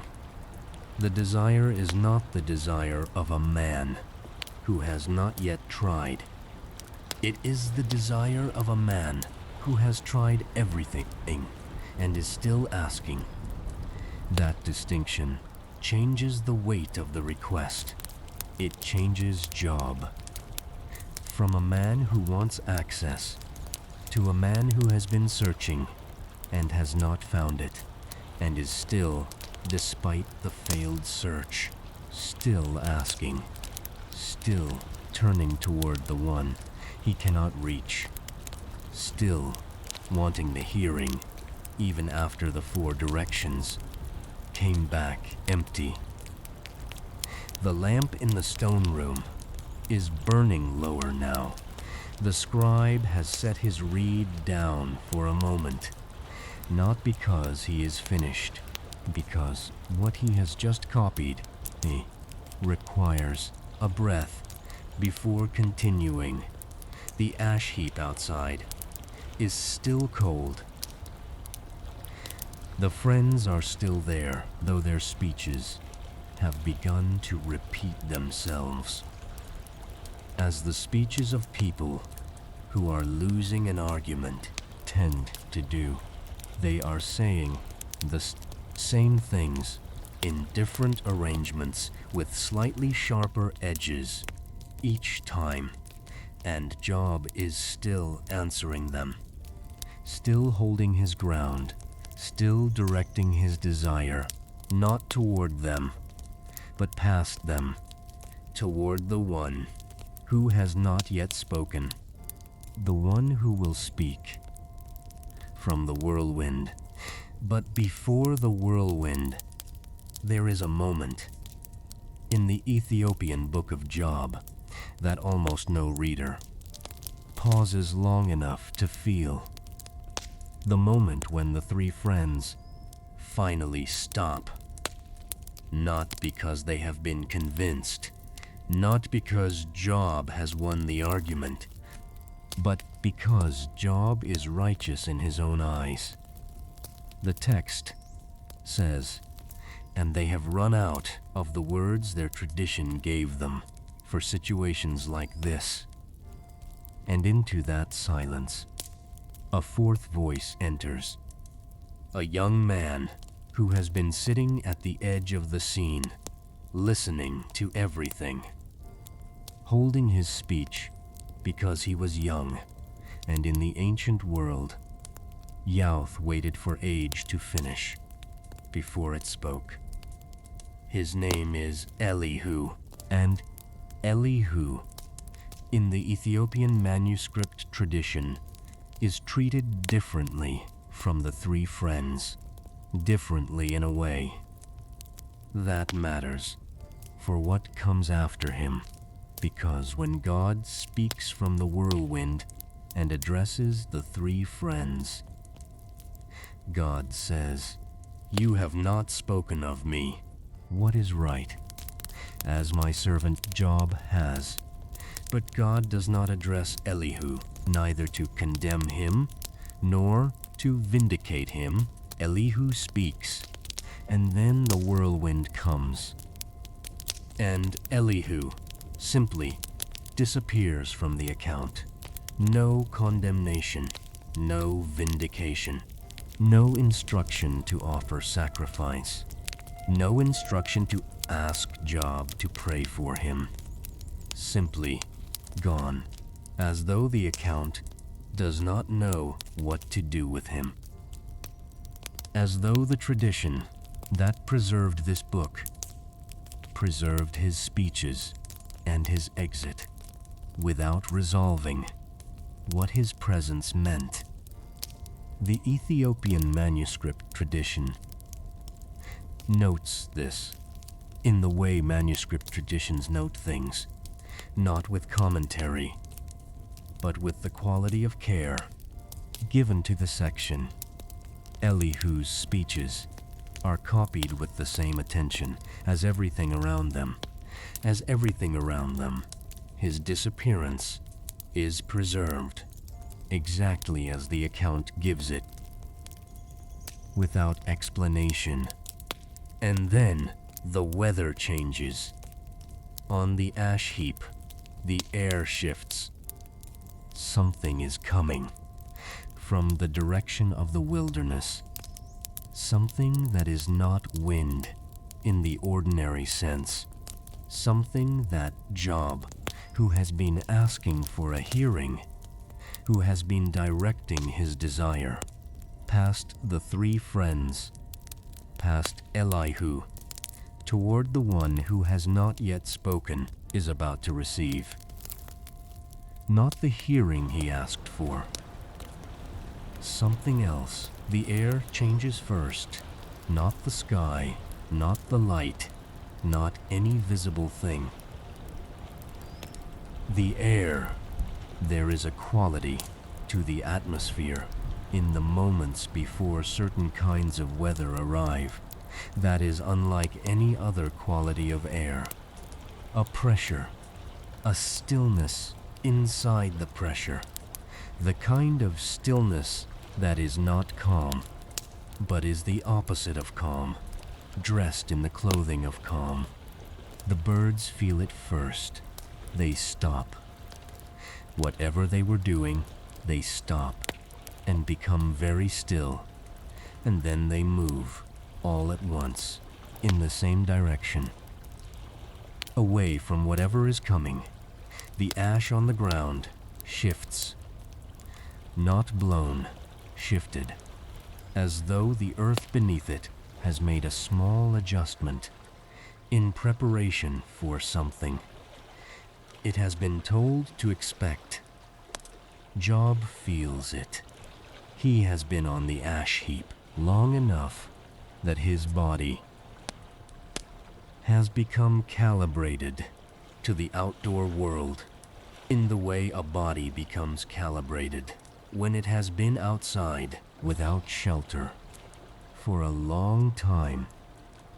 He notices things now that a man inside a house would not notice.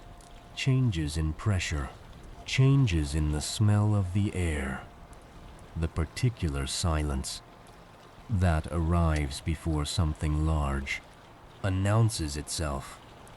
And what is arriving now is large. The Hebrew text uses the word sä'ar, storm, whirlwind. The Ge'ez text uses sä'ar, and in the Ethiopian Orthodox tradition, sä'ar is not simply a meteorological event. It is a category, a specific category of divine appearance. The tradition has a name for this kind of encounter: a theophany, the appearance of God, not in the ordinary fabric of experience, but in a rupture of it, in something that arrives from outside the ordinary operations of the world and makes its presence known, not by whispering, but by weather. The Ethiopian Orthodox tradition preserves a theology of theophany that is older than the councils, that shaped most of the Western Christian world's understanding of how God appears. In this tradition, God's appearance in the world is not primarily intellectual, not primarily doctrinal, not primarily the arrival of a proposition that can be written down and debated and voted on and incorporated into a creed. It is physical. It arrives in weather, in fire, in the specific quality of light that does not come from the sun, in the kind of sound that is not made by anything the ordinary world contains. The sä'ar, the whirlwind, is one of the oldest forms in which the Ethiopian tradition recognizes the arrival of something that is not from here. And Job, who has been asking for a hearing, who has been directing his desire forward and backward and left and right, and finding nothing, who has been saying, "A yes among them, he does not hear me," is about to discover that he was heard the entire time. Then the Lord answered Job out of the whirlwind and said, that line, "Then the Lord answered Job," in the Ge'ez text, the verb used for answered is the same verb that would be used in a legal context for a formal response to a formal petition. Job asked for a hearing. He asked to present his case. He asked to know the words that God would answer him, and God answers, not in the form Job requested, not in the form of a legal proceeding where Job presents his argument, and God responds to each point, but in the form of a question. Who is this that darkeneth counsel by words without knowledge? That is the opening. Not, "I have heard your case." Not, "Here is my response to your arguments." Not, "Let me address the specific charges you have brought before me." Who is this? Two words in the Hebrew, a short phrase in the Ge'ez, and inside those two words is the entire architecture of what God is about to do, because the question, "Who is this?" is not a request for identification. God knows who Job is. God has been speaking of Job to the adversary before any of this began. "Have you considered my servant Job?" God said. God knows exactly who this is. The question is not about identity. The question is about position. Who is this? Means, do you know where you are standing? Do you understand the ground you are on? Do you have a correct sense of the distance between where you are and where I am? Gird up now thy loins like a man, God says, for I will demand of thee, and answer thou me.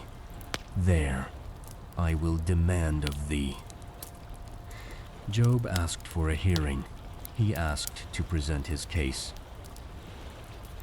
He asked to fill his mouth with arguments and hear the words God would answer, and God gives him a hearing. But the hearing is inverted. Job wanted to ask the questions and hear God answer. God arrives and asks the questions, and what follows is the longest sustained series of questions in any ancient text that I know of.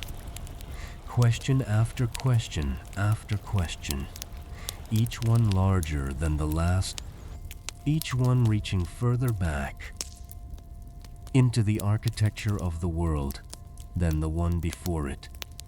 Where wast thou? God begins. When I laid the foundations of the earth. That question, where wast thou? In the Ge'ez text, the tense carries a specific weight that matters. It is not, where were you in a general sense? It is not a rhetorical way of saying, you were not there, as though the point is simply your absence, your smallness, your comparative insignificance. The Ge'ez carries the sense of, where was your understanding when this happened? Where was the part of you that thinks it can evaluate what I do and how I do it and what I owe you in return? Where was that part of you when I laid the foundations of the earth? Declare if thou hast understanding. God continues.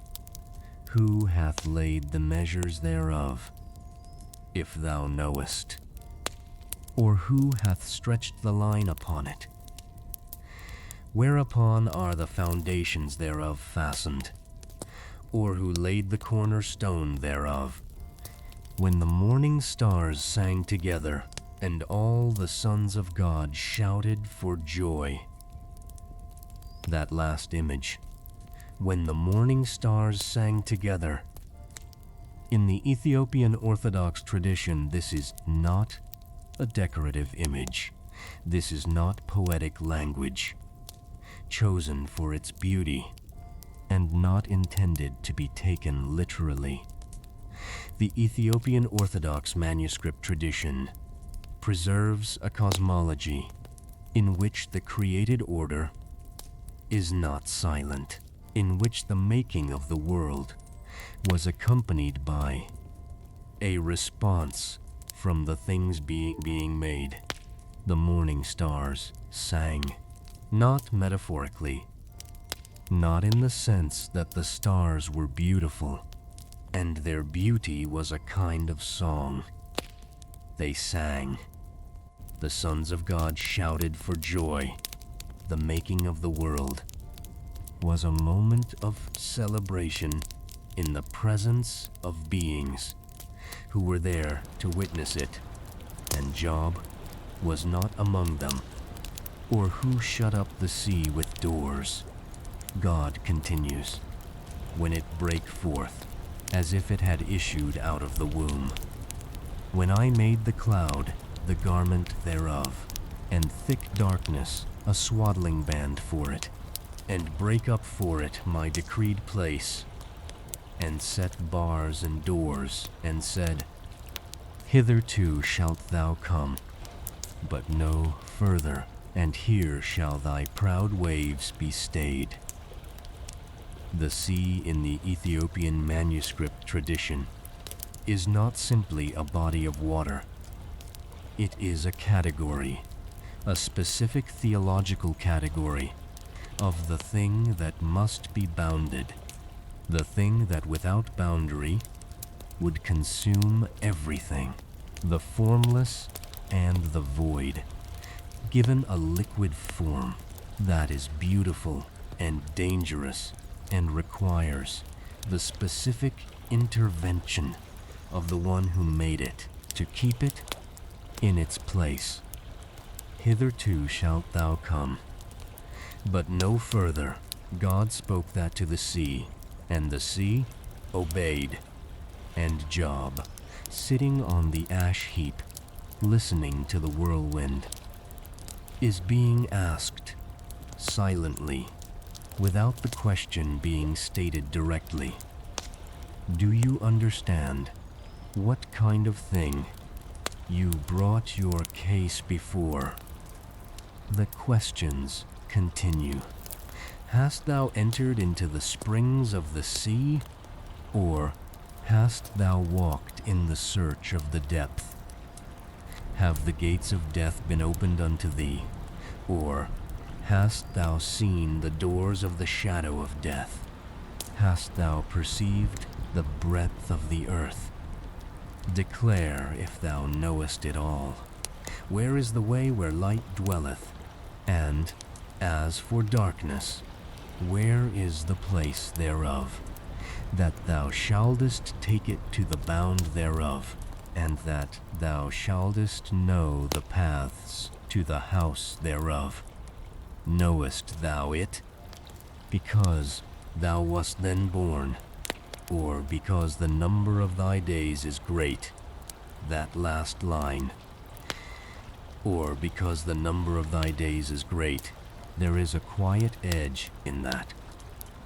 Job is old, he has lived long, he has accumulated the kind of years that in the ancient world carry authority. And God, speaking from the whirlwind, is asking, is that what this is? Is the confidence of your case based on the length of your life? As though the years you have lived give you access to what I know.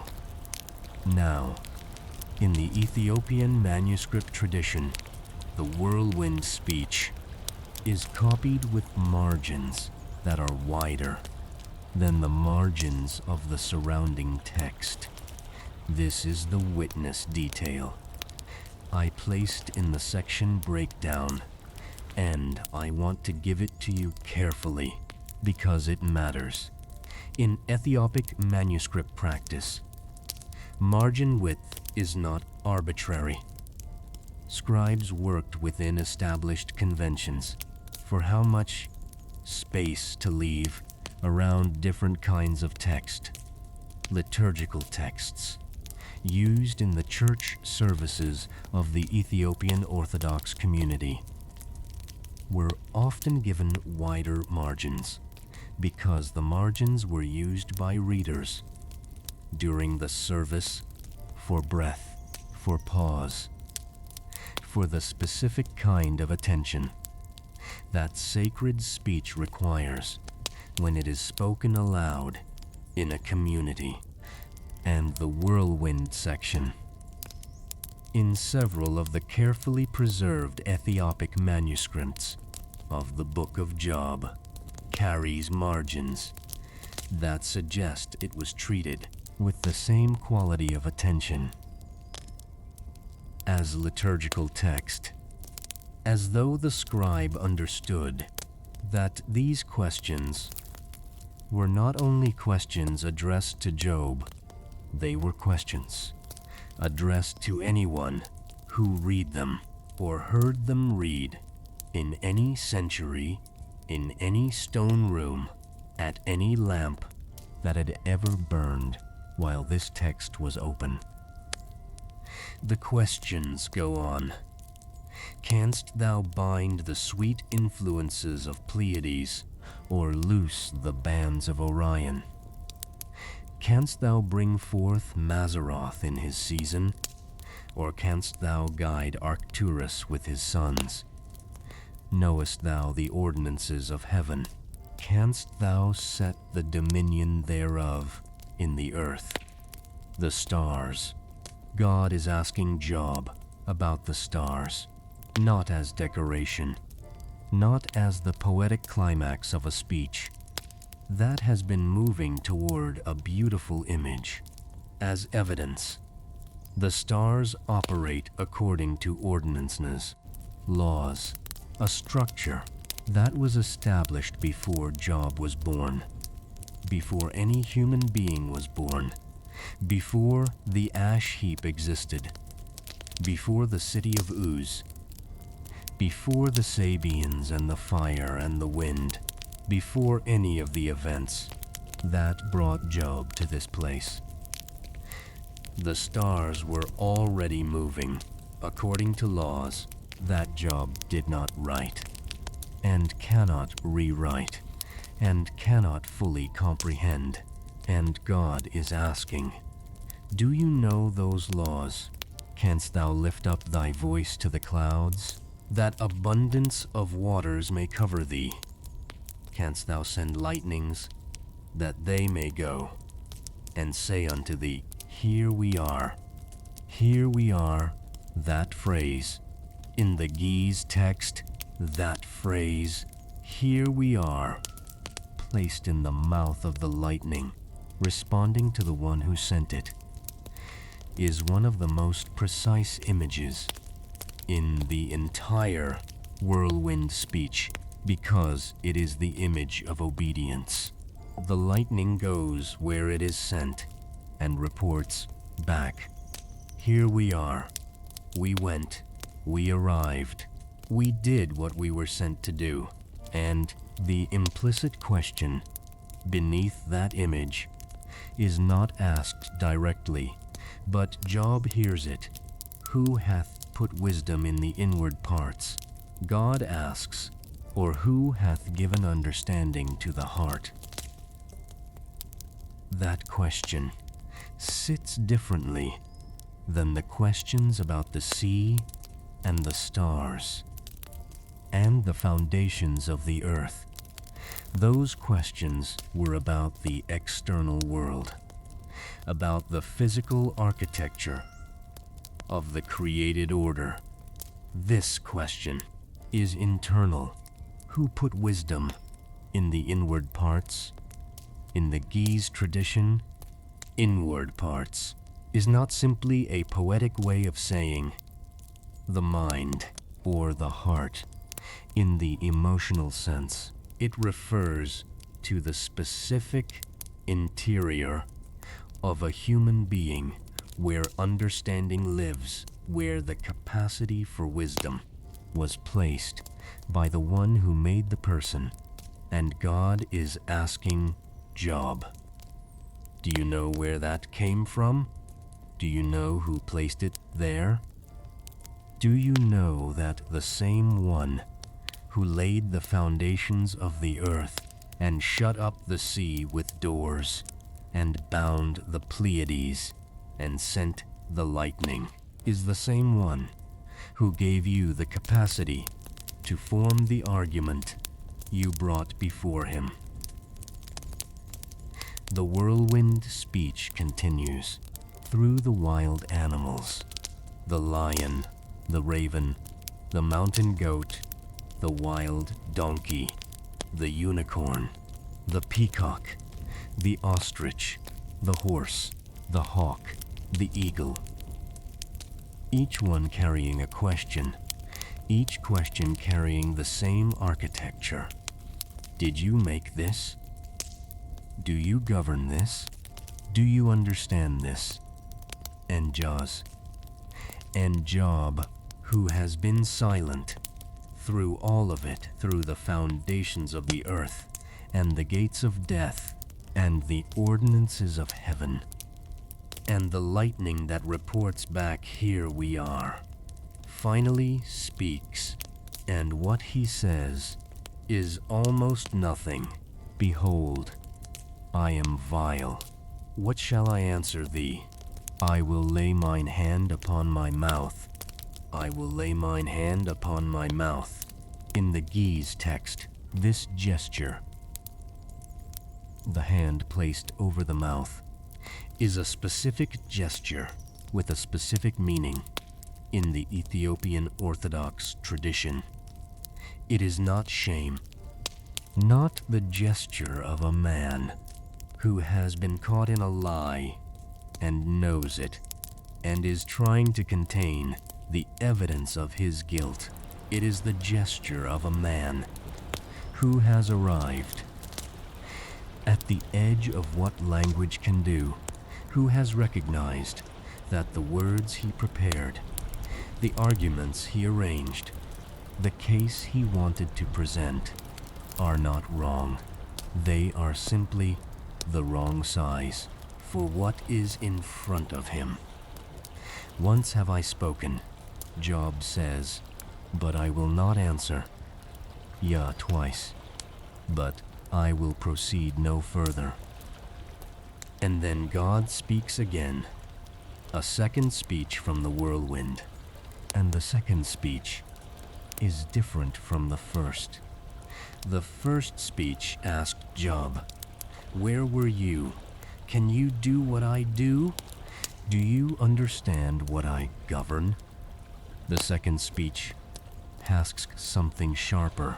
Wilt thou also disannul my judgment? Wilt thou condemn me, that thou mayest be righteous? That is the question. Beneath all the other questions, wilt thou condemn me, that thou mayest be righteous? Is that what this is?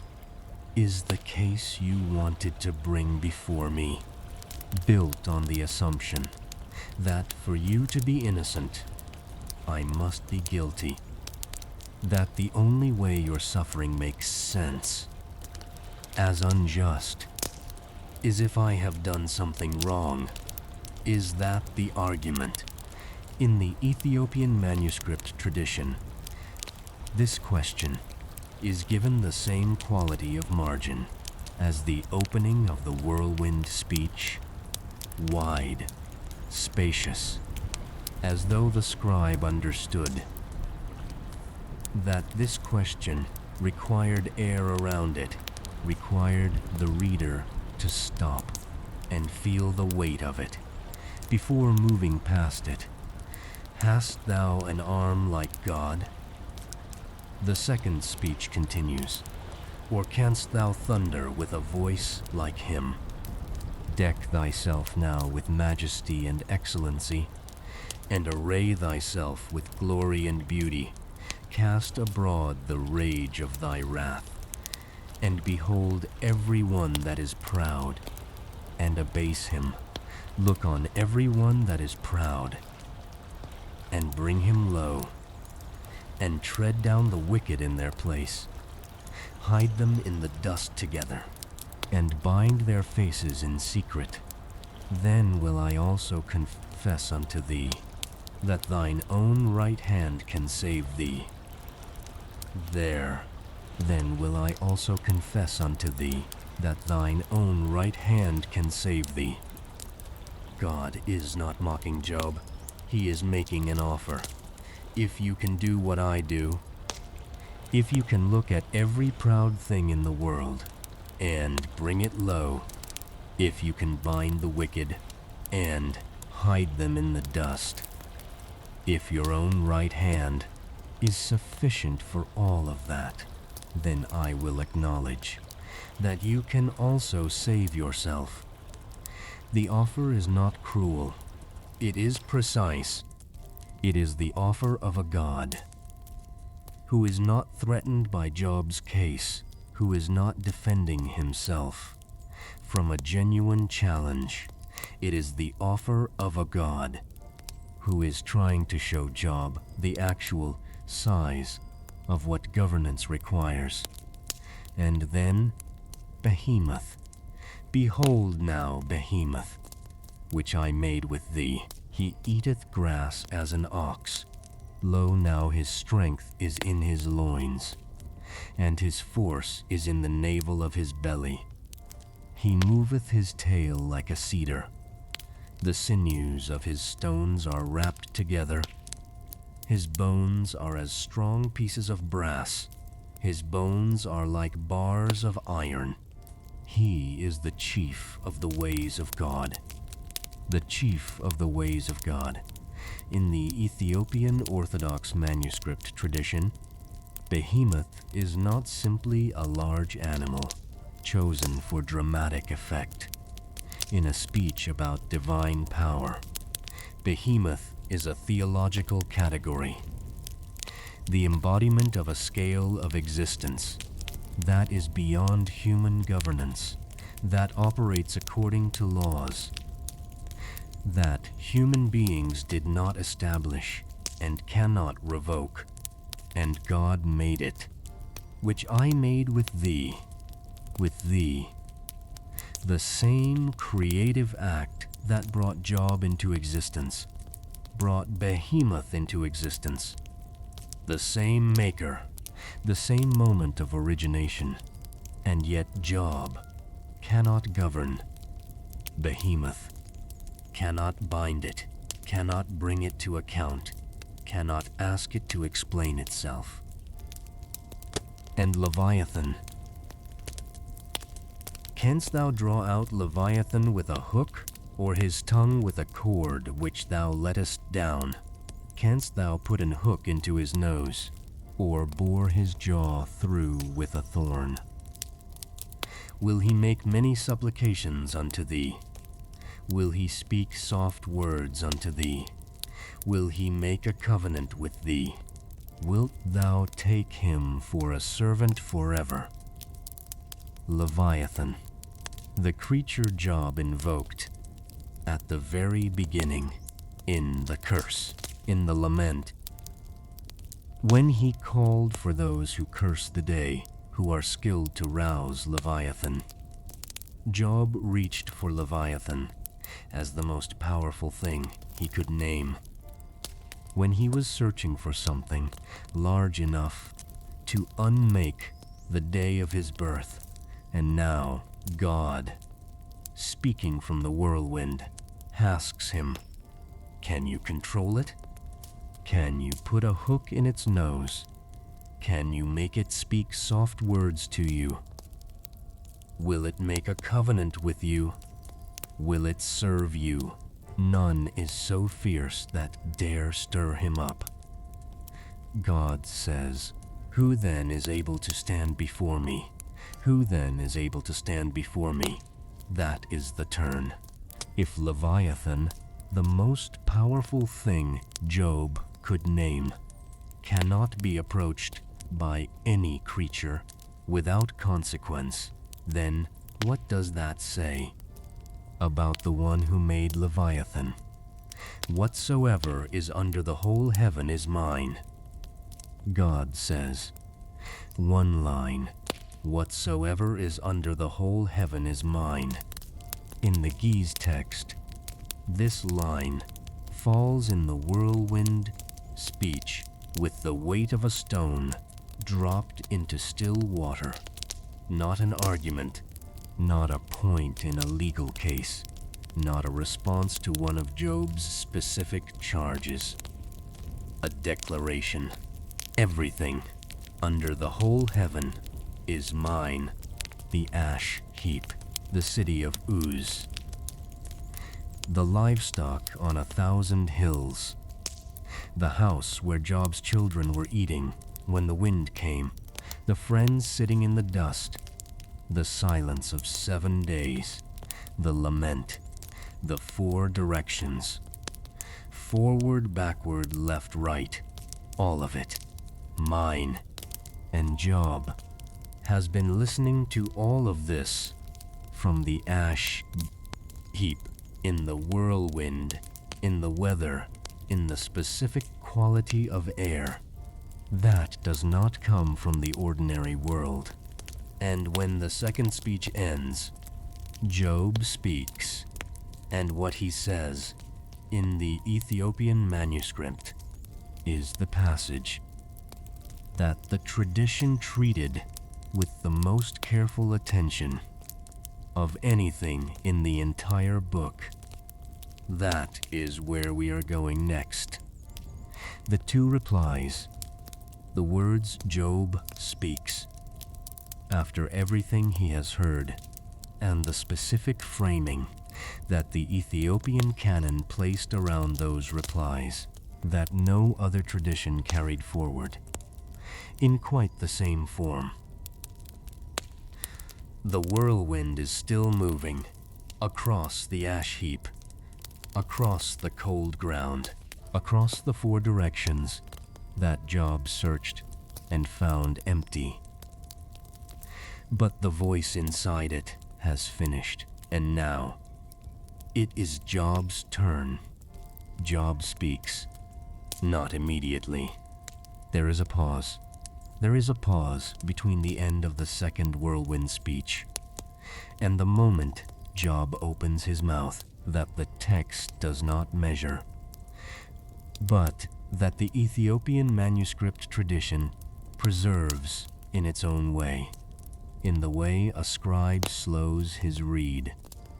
Before copying words that he understands, will not be easy to copy correctly. Not because the words are difficult in the technical sense, not because the Ge'ez is obscure, or the manuscript damaged, or the text uncertain, because the words are the kind of words that require a different quality of attention than the words around them. The kind of words that a careful person approaches slowly. Then Job answered the Lord and said, I know that thou canst do everything, and that no thought can be withholden from thee. That is the opening, not, I was wrong, not, I confess, not, I am sorry for what I said. I know that thou canst do everything. Job is not retracting his case. He is not dismantling the argument. He spent the long middle of this book building. He is not performing the kind of collapse that a man performs when he has been overpowered and is trying to minimize. the consequences of having spoken too boldly. He is making a statement of recognition. I know, not I now believe, not I have been persuaded, not I accept what I have been told. I know, as though what the whirlwind showed him confirmed something that was already inside him, but that he had not been able to see clearly from the ash heap. In the ash, with the shard of pottery and the 7 days of silence, and the friends and their frameworks obscuring the view. Who is he that hideth counsel without knowledge? Job continues. Therefore have I uttered that I understood not, things too wonderful for me, which I knew not. Things too wonderful for me, which I knew not. In the Ge'ez text, the word translated as wonderful here is not the word for pleasant, or beautiful, or the kind of wonderful that describes something you are glad to encounter. It is the word for things that exceed the capacity of the instrument being used to measure them. Things too large for the container. Things too deep for the available depth. Things that are not beyond understanding in the sense of being unknowable, but beyond Job's understanding in the sense of being larger than what Job, standing on the ash heap with the instruments available to him, could contain. And Job knows this now, not because he has been defeated, not because the whirlwind overpowered him and he has no choice but to concede, because he has seen something. Hear, I beseech thee, Job says, and I will speak, I will demand of thee, and declare thou unto me. There, Job is still asking, even now, even after the whirlwind, even after the questions that reached back to the foundations of the earth and forward to the governance of Leviathan. Job is still asking, I will demand of thee, not in defiance, not in the way he demanded. During the long middle sections, when the desire was born of desperation of a man in the ash heap who could not find the one he needed in any of the 4 directions. This demand is different. This demand comes from a man who has been found by the one he was looking for, and who is now asking from inside the encounter rather than from outside it. I have heard of thee, Job says, by the hearing of the ear, but now mine eye seeth thee, mine eye seeth thee. That line, in the Ethiopian Orthodox manuscript tradition, this line is the theological center of the entire book of Job, not the whirlwind speech, not God's questions about the foundations of the earth, not the restoration, not the naming of the daughters. This line, mine eye seeth thee, because the Ethiopian tradition understands this line not as a metaphor, not as poetic language for a spiritual experience that cannot be literally described, but as the specific moment in which Job passes from one kind of knowing to another.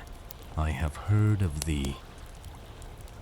By the hearing of the ear, that is the first kind of knowing, the knowledge that comes through transmission, through what others have said, through the tradition, through the testimony of people, who received it from people, who received it from people, going back and back through the generations.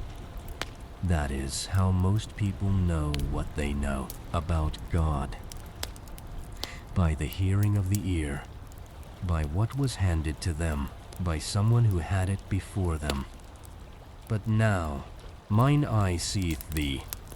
That is the second kind of knowing, direct encounter, the knowledge that does not come through transmission, but through presence, the knowledge that is not inherited, but experienced, not the hearing of the ear, but the seeing of the eye.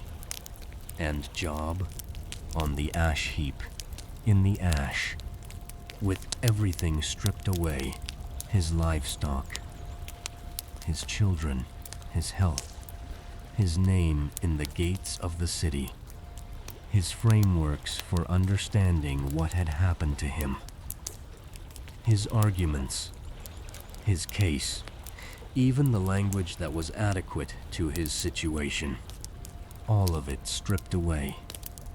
Job reaches the second kind of knowing. In the Ethiopian Orthodox tradition, this movement from hearing to seeing, from received knowledge to direct encounter, is not incidental to the book of Job. It is the book of Job.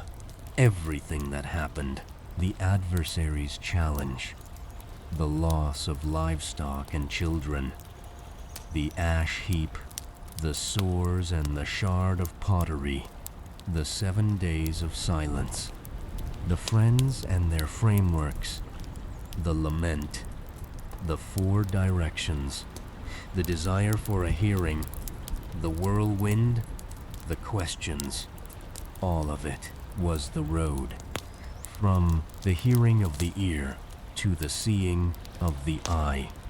Not a punishment, not a test in the sense of an examination.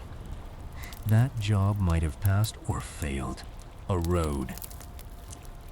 A specific road for a specific man, leading to a specific destination that could not have been reached any other way. Wherefore, I abhor myself, Job says, and repent in dust and ashes. That phrase, I abhor myself, has troubled readers for centuries because it sounds like the collapse of everything. Job was in the middle sections, the honest man, the man who would not perform a piety he did not feel, the man who brought his real case to the one he needed to bring it to. If Job now abhors himself, does that mean the friends were right? Does that mean the suffering was punishment after all? Does that mean Job was guilty all along of something he could not name, but that God could see? The Ethiopian Orthodox tradition reads this phrase differently, and the manuscript tradition in the Ge'ez text resports a reading that the standard English translation does not fully surface. The Ge'ez word used in this position carries the sense not primarily of self-loathing, but of dissolution, of a previous form being released, of the self that was organized around a particular understanding of how things worked and what Job deserved and what God owed him. That self dissolving, not because it was wicked, not because it was guilty, but because it was too small for what Job now knows, and repent in dust and ashes. He is still on the ash heap. He never left the ash heap. During the entire whirlwind speech, Job was still sitting in the ash, still on the low ground outside the city. And now, having seen what the hearing of the ear could never have shown him, he repents in the very material that has been his location. Throughout all of this, the dust and the ashes are not new. He has been in them the whole time, but what he does in them now is different from what he was doing in them before. Before, he was suffering in them. Now, he is repenting in them. Not repenting of sin, not confessing guilt, repenting of the smallness of his previous understanding. Now, the restoration as, and it came to pass, after the Lord had spoken these words unto Job, that the Lord said to Eliphaz the Temanite, My wrath is kindled against thee, and against thy 2 friends, for ye have not spoken of me the thing that is right, as my servant Job hath. There it is. Ye have not spoken of me the thing that is right, as my servant Job hath. The friends who came from wisdom traditions, who sat in silence for 7 days, who tore their robes and threw dust, who had frameworks and precedents and certainties, did not speak what was right. And Job, who cursed the day of his birth, who said, Ayesamanyam, he does not hear me, who searched for directions and found nothing, who demanded a hearing, who filled his mouth with arguments, spoke what was right. The Ethiopian Orthodox tradition has always understood this verdict as the vindication not just of Job, but of honest speech before God. The friends protected God. They defended the theology. They maintained the framework. They refused to allow that the framework might not fit the situation in front of them. And God, speaking from the whirlwind, says, That is not right speech. Job said things that were harder to hear, things that sounded like the edge of blasphemy, things that the friends found intolerable and tried repeatedly to correct. And God says, That is right speech. Therefore take unto you now 7 bullocks, God tells the friends, and 7 rams, and go to my servant Job, and offer up for yourselves a burnt offering. And my servant Job shall pray for you. For him will I accept, lest I deal with you after your folly. My servant Job shall pray for you, the man they came to comfort, the man they sat beside in silence for 7 days, the man they then spent the long middle sections of this book trying to correct, trying to fit into their frameworks, trying to bring back to a theology that could not contain what had happened to him. That man must now pray for them. And Job prays. And the Lord turned the captivity of Job when he prayed for his friends. When he prayed for his friends, the restoration does not begin. When God speaks from the whirlwind, it does not begin.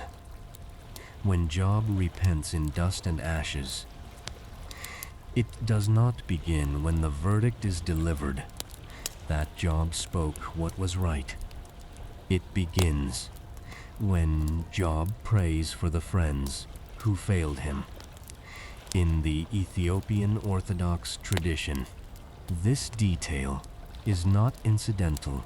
The Tə'əgəśt, the active bearing the thing that Job carried through the ash heap and the silence, and the lament, and the four directions, and the whirlwind, finds its fullest expression, not in the encounter with God, not in the seeing of the eye, not in the repentance in dust and ashes, but in the prayer. For the men who sat beside him and then failed him, that is the last form. Tə'əgəśt takes, in the Ethiopian reading of this book, active bearing turned outward toward the people who made the bearing harder. Also the Lord gave Job twice as much as he had before, 7,000 sheep, 3,000 camels, 500 yoke of oxen, 500 female donkeys, a very great household. Twice, everything that was taken returned in double measure.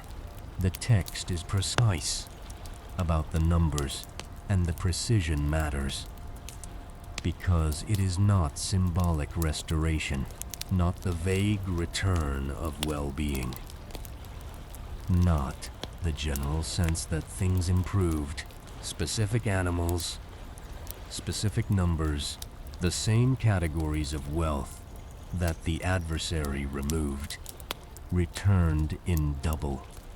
And then the children. He had also 7 sons and 3 daughters.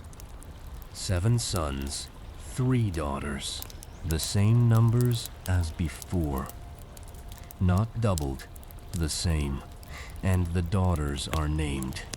In the whole of the patriarchal literature of the ancient world, daughters are rarely named. Sons carry the lineage, sons carry the name. Sons are the ones the genealogies follow. But in the book of Job, the sons are not named. The daughters are Jemimah, Keziah, Keren-happuch, 3 names, given in full, in the text, in the Ethiopian manuscript, copied with the same care as everything around them. Jemimah means dove or daylight, depending on the tradition of reading you bring to it. In the Ethiopian Orthodox interpretive tradition, Jemimah carries the sense of something that arrives after a long darkness, the first light, the first warmth, the return of the thing that the long night made you stop expecting. Keziah is the name of a spice. Cassia, a fragrant bark used in the ancient world in anointing oil, in the specific preparations that accompanied sacred ceremonies.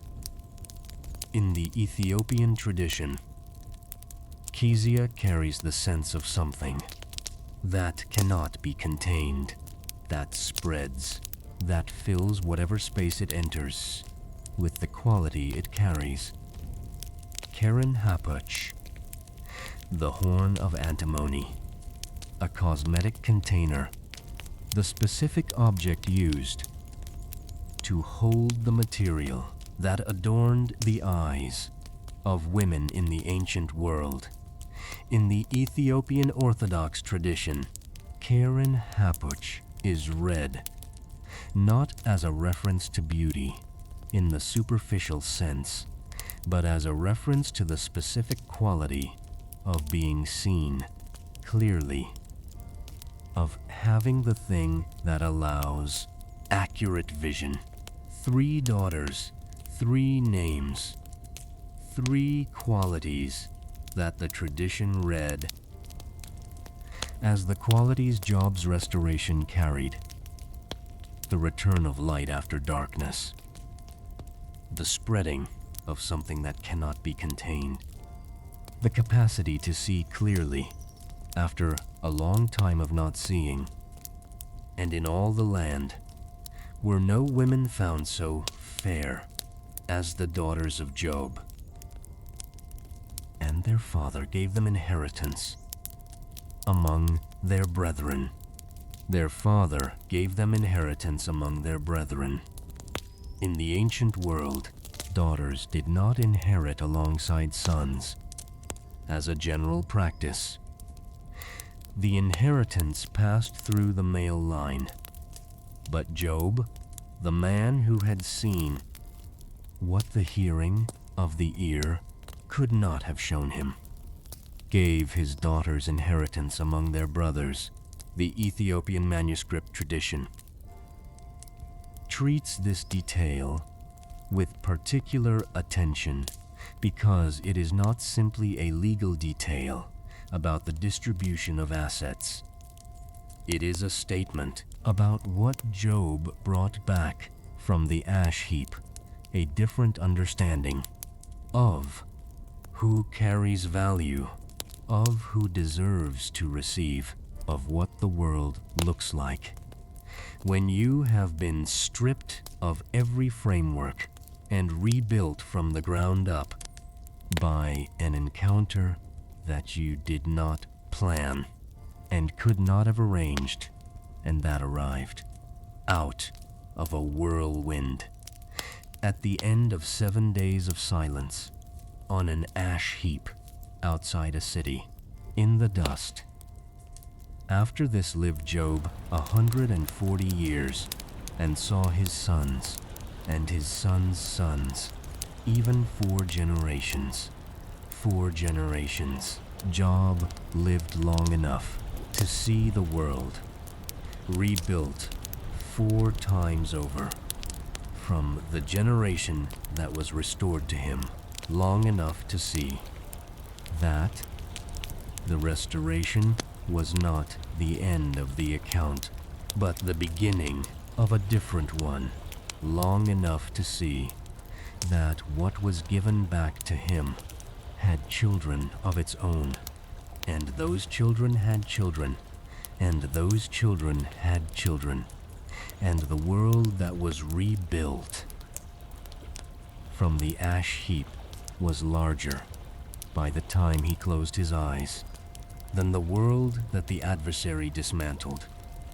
On the day the account began, so Job died, being old and full of days. Full of days. In the Ge'ez text, that phrase carries the sense of completion, not the completion of exhaustion, not the completion of a man who has run out of life and has nothing left to do, but stop, the completion of Tə'əgəśt, fully expressed, fully lived out. Through the ash heap and the silence and the lament and the 4 directions and the whirlwind and the seeing of the eye and the prayer for the friends and the restoration and the daughters named and the 4 generations, full of days. That is the ending that most people know. But the Ethiopian manuscript, the one the scribe copied in the stone room by the oil lamp at altitude, does not end there.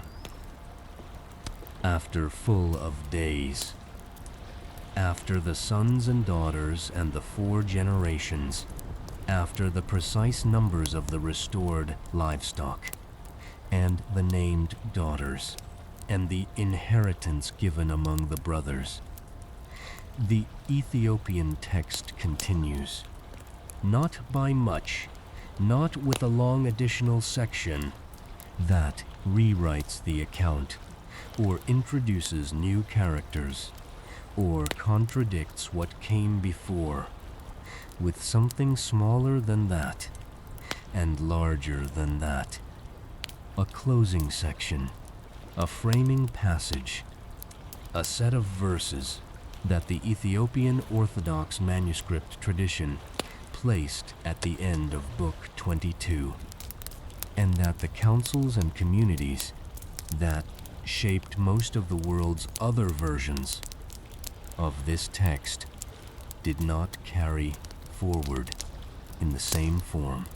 And that is where we are going next, to the last page of the Ethiopian book of Job, to the verses that did not travel with the rest of the account when it moved through the world, to the unread ending. The lamp in the stone room is burning its lowest now.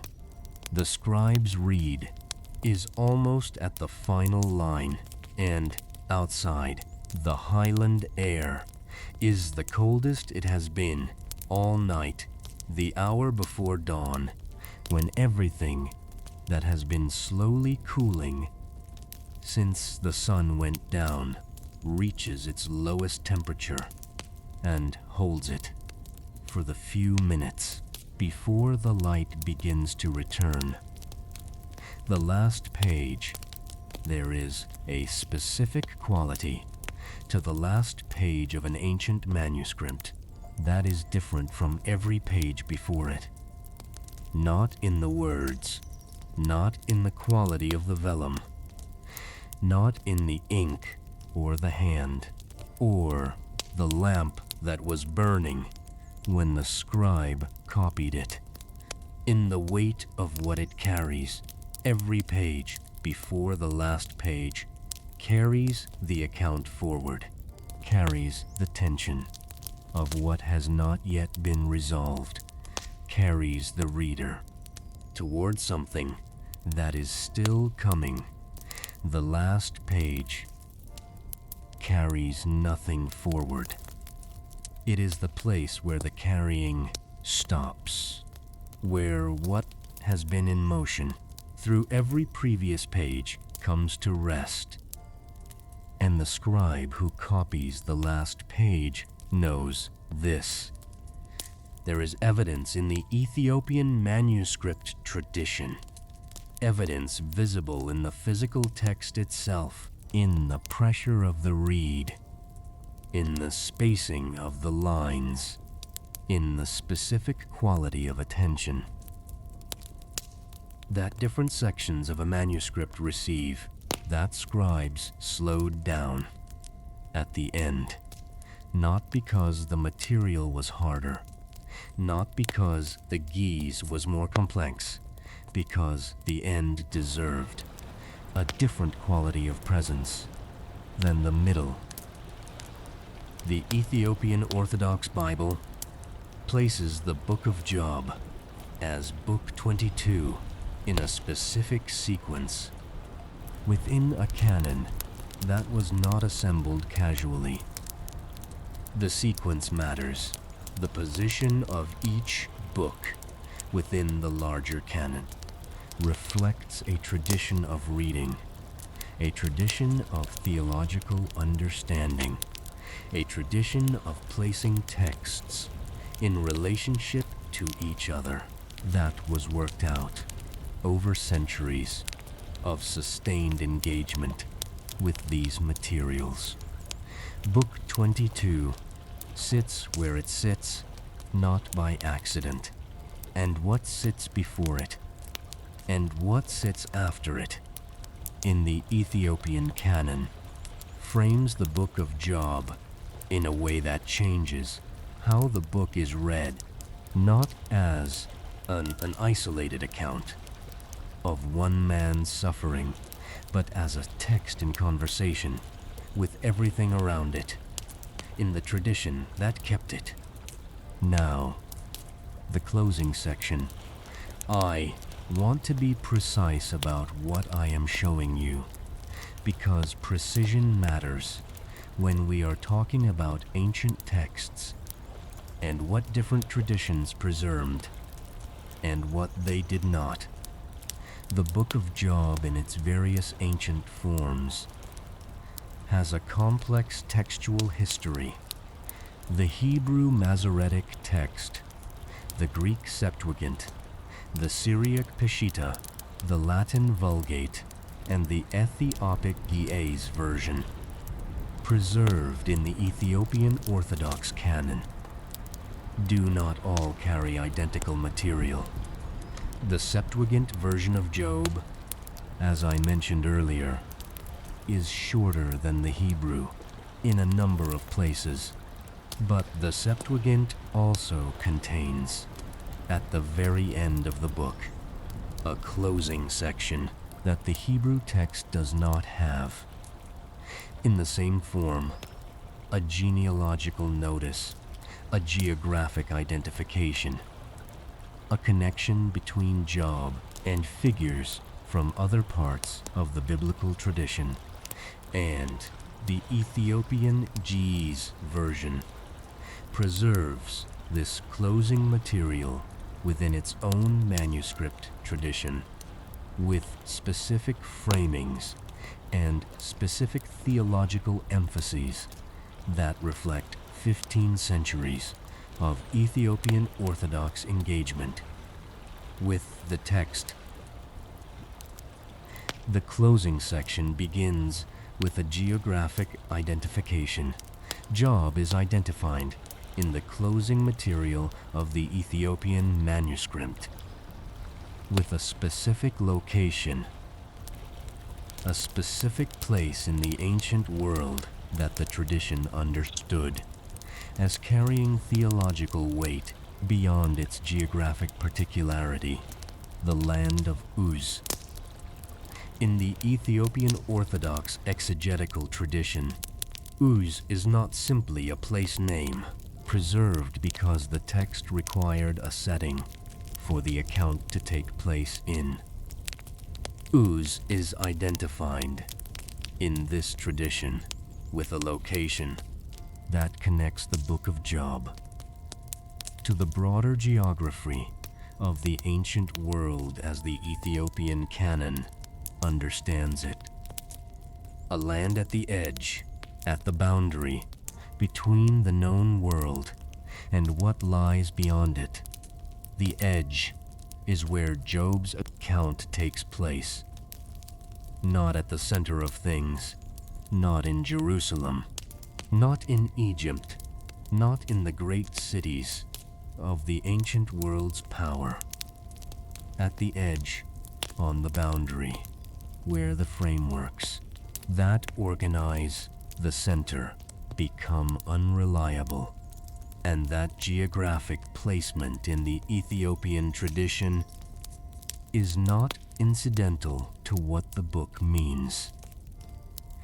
It is the book's first statement about where the kind of encounter that Job experienced tends to happen, not at the center, not in the place of established order and maintained framework and correct theology and authorized sage speech, at the edge, in the land of Uz, on the ash heap outside the city, in the low ground under the open sky.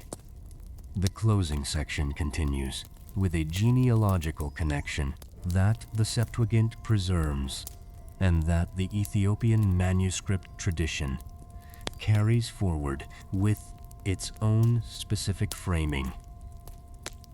Job is identified in this closing material as a figure who stands in relationship to the patriarchal tradition that runs through Genesis. The specific genealogical connection preserved in the Septuagint closing and carried in the Ethiopic tradition identifies Job with the line of Esau, with the tradition of Edom, with the ancient world's understanding of the nations that surrounded Israel and their relationship to the God of Israel. Job is not an Israelite. The text never claimed he was, but in the Ethiopian closing material, his relationship to the broader family of the ancient world's sacred genealogies is made explicit. He is placed, he is located, not just geographically but genealogically, in the web of relationships that the ancient world used to understand who people were and where they came from and what tradition they carried. And in the Ethiopian Orthodox reading, this placement matters for a specific reason, because it means that Job's encounter with the God who speaks from the whirlwind is not a private encounter, not an account that belongs only to one people, in one tradition, in one geographic location. It is an account that the Ethiopian tradition reads as available to anyone, in any land, at any edge, on any ash heap, who has the Tə'əgəśt, the active bearing to remain in the encounter long enough to move from the hearing of the ear to the seeing of the eye. Now, the closing formula. In the Ethiopian Orthodox manuscript tradition, books end with specific closing formulas, scribal conventions, that mark the completion of a text and place it within the context of the tradition that preserved it. These formulas vary from book to book, from manuscript to manuscript, from scribal center to scribal center, but they share a common function.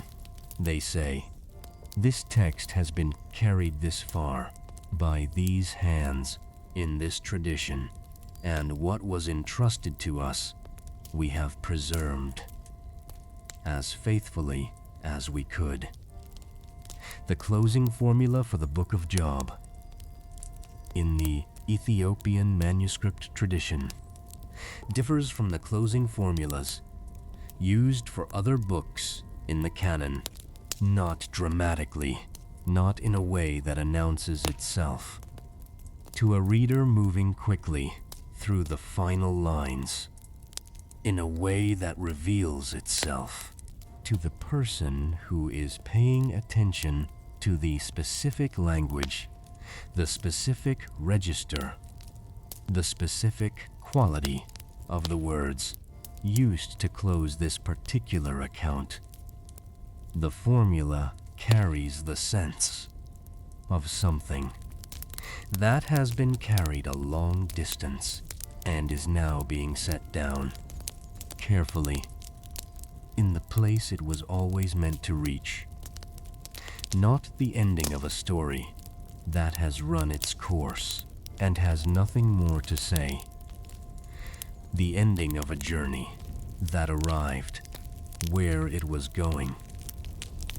And inside the closing section, after the geographic identification, after the genealogical connection, after the formal closing formula, there is a verse, one verse, that I want to place before you now with the same care that the scribe placed it on the last page of the manuscript. The verse is a statement about Job's endurance, about his Tə'əgəśt, but framed in a way that the standard versions of this text do not carry in quite the same form. It does not summarize the account. It does not explain the suffering. It does not offer a theological resolution to the questions the book raised and refused to fully answer. It says something simpler than any of that, and larger than any of that. It says that Job remained. Not that Job was patient in the passive sense. Not that Job was obedient. Not that Job was theologically correct. Not that Job said the right things. The Ethiopian closing material names what Job did across the entire arc of this account.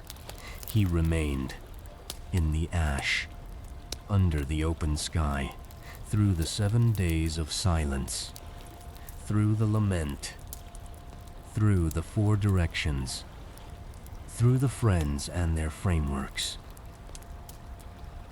through the long middle sections, where the arguments accumulated and the case was built, and the desire for a hearing became the organizing principle of everything Job said through the whirlwind, and the questions about the foundations of the earth and the governance of Leviathan, through the seeing of the eye, through the prayer for the friends, through the restoration and the named daughters and the 4 generations, Job remained, and the Ethiopian closing verse places that remaining within a theological frame that the tradition understood as the deepest statement the book of Job makes. The remaining is not described as achievement. It is not described as virtue or courage or the triumph of a righteous man over the adversary's challenge. It is described as the form love takes when everything else has been removed. I want to stay with that before we move further, because most readers of Job come away with a theology of endurance, a lesson about holding on, about not letting go, about the reward that comes to those who do not abandon their faith when the ash heap arrives. And the Ethiopian tradition does not disagree with that reading, but it adds something to it. It says that the remaining, the Tə'əgəśt, the active bearing, is not primarily about holding on to a doctrine or a framework or a theology of divine reward that will eventually be vindicated. It is about remaining in relationship with the one who has not answered, with the one who cannot be found in any of the 4 directions, with the one whose presence is real and whose location is unavailable, with the one who is working on the left hand where Job cannot see. Remaining in relationship with that one when the relationship is the most difficult thing you have ever been asked to carry. That is what the Ethiopian closing verse names. And now, the untranslated word. I mentioned the silence break. I mentioned the term that appears in the Ethiopian manuscript in a specific position, preserved without explanation, noted by scholars, not resolved by commentary. That term appears again in the closing section, not in the same position, not in the same grammatical form, but the same root, the same collection of consonants pressed into the vellum by the same kind of careful hand that preserved it earlier in the body of the text. And in the closing section, it appears immediately before the statement that Job remained, as though whatever the word means, whatever the tradition understood, it was preserving in that term. It is the condition under which the remaining was possible. I have read this closing section many times in the years since I first encountered the Ethiopian manuscript tradition's handling of the book of Job. I have returned to this closing section the way you return to a place that has something in it you have not finished understanding. And what I have not finished understanding is the untranslated word, not because I think it contains a secret that would change everything, not because I believe that if we could only resolve it, the whole account would suddenly make sense in a way it did not before, because the word is there, and the word was preserved, and the tradition that preserved it understood something about Job's account that it expressed in that term, and that I have not yet been able to fully receive. And I think that incompleteness is part of what the Ethiopian Book of Job is trying to give you. Not a resolved account, not a text that answers every question it raises. Not a theology that closes around the suffering of a righteous man and makes it comprehensible from the outside. A text that stays open at one end, that preserves something without explanation, because the explanation would be smaller than the thing. The last verse of the Ethiopian Book of Job. In the closing formula, in the specific framing that the Ge'ez manuscript tradition carried forward, ends not with Job's death, not with old and full of days, but with a statement about the text itself, about what the account has done.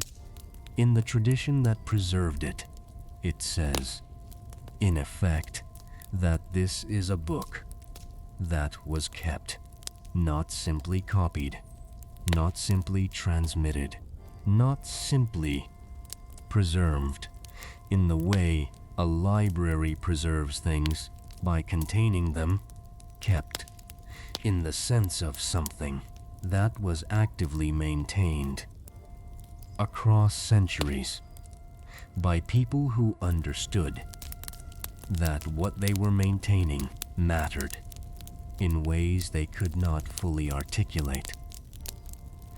Kept the way you keep something that has been entrusted to you by someone who understood its value better than you do. And who trusted you anyway? The scribe in the stone room, copying the last line of Book 22 by the oil lamp at altitude in the highland cold, was keeping it.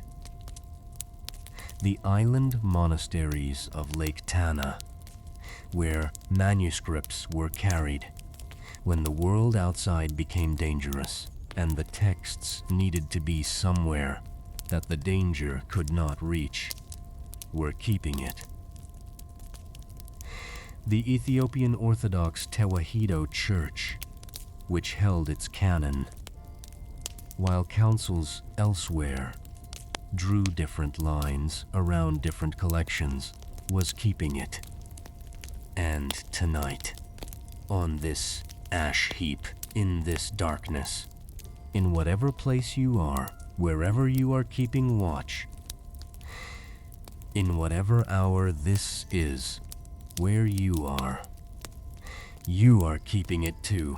That is what the last verse of the Ethiopian Book of Job says, in the closing formula that the Ge'ez manuscript tradition preserved, and that most of the world was never introduced to.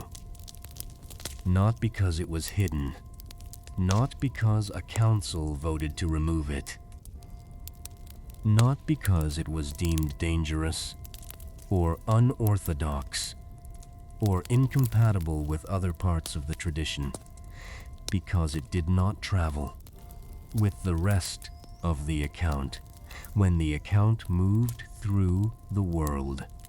It stayed in the highland manuscripts, in the stone rooms, in the island monasteries. In the island monasteries. In the tradition that kept what it was given without asking the rest of the world for permission to keep it. And now it is here, in this hour, in this darkness, in whatever room you are in, wherever you are in the world, with whatever you brought into this night.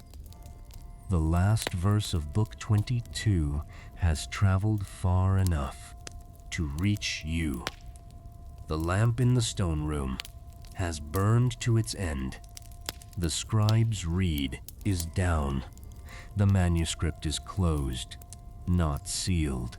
Closed, the way something is closed, when it has given what it came to give, and is now resting in the quiet that follows complete work.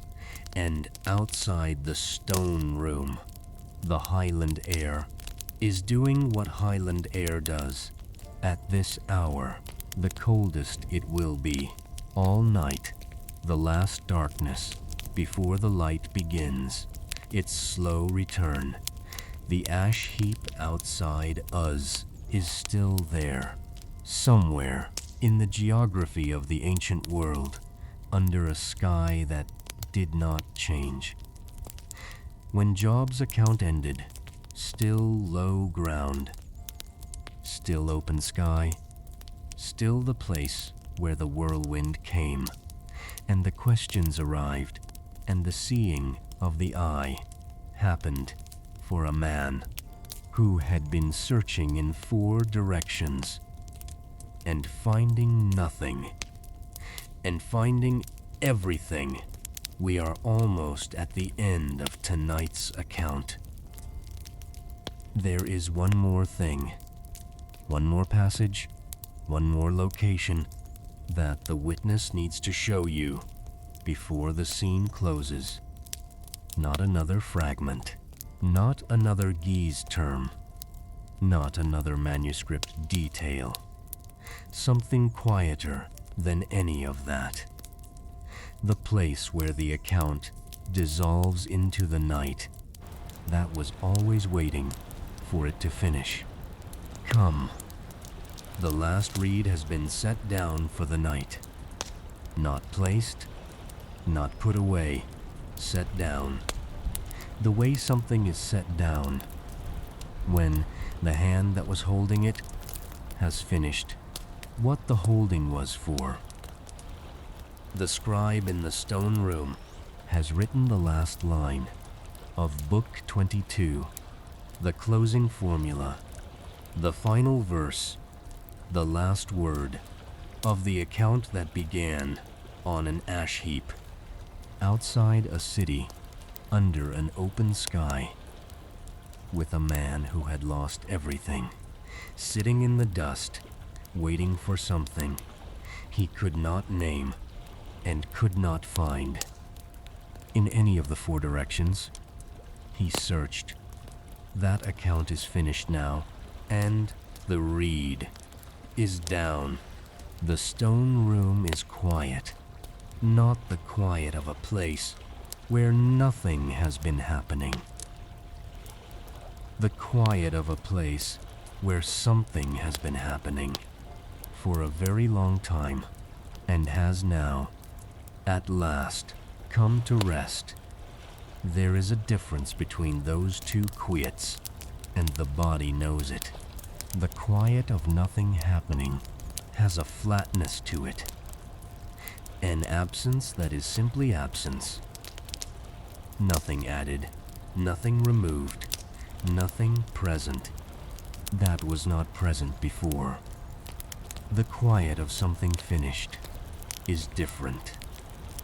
It has weight, it has texture, it has the specific quality of a space that has been changed by what moved through it. The stone room where the scribe copied Book 22, is that kind of quiet now. The lamp is at its last, not out, not yet. but burning at the specific low level that a lamp reaches when the oil that has been feeding it through the long hours of the night is almost gone. The flame is smaller now than it was when the copying began. The circle of light that defined the working space, the boundary inside which the reed and the page and the scribe's hand were visible, has contracted, drawn inward, the way things draw inward at the end of a long effort, when the effort has been completed, and the energy that was sustaining it begins its slow return to stillness. Outside the stone room, the highland air is the coldest it will be. All night, this is the hour, that specific hour between the last darkness and the first suggestion of dawn, when the temperature has been falling since the sun went down and has now reached its lowest point, and holds it for the few minutes before the light begins its return. On the highland plateau, the grass is still. No wind right now, just the cold and the stars, and the specific silence of a place that is very far above the noise of the ordinary world and the ash heap outside us. Somewhere in the ancient geography that the Ethiopian tradition identified with the edge of the known world is also still. Job is not there anymore. Job has been restored. Job has prayed for his friends and seen 4 generations of his children's children, and died old and full of days. But the ash heap remains, the specific place where a man sat down in the dust and refused to leave until he had heard what he needed to hear. Places like that remain long after the people who made them what they are have gone. Now, before the scene closes, before the lamp goes out entirely, before the highland plateau releases the last of the day's warmth into the cold air above it, I want to pause here. Pilgrim, tell me something in the comments before we continue. Do you come to these texts as history, as scripture, or as something you do not yet have a word for? There is no correct answer. I am genuinely asking. Some people arrive here with a tradition already in their hands, a framework that was given to them long before they found this place. And these texts confirm something they already carried. Some people arrive here the way Job arrived at the ash heap, stripped of the frameworks that used to organize things, looking in 4 directions and finding something they were not expecting to find. Some people arrive here and do not yet have a name. For what brings them, they only know that they keep coming back.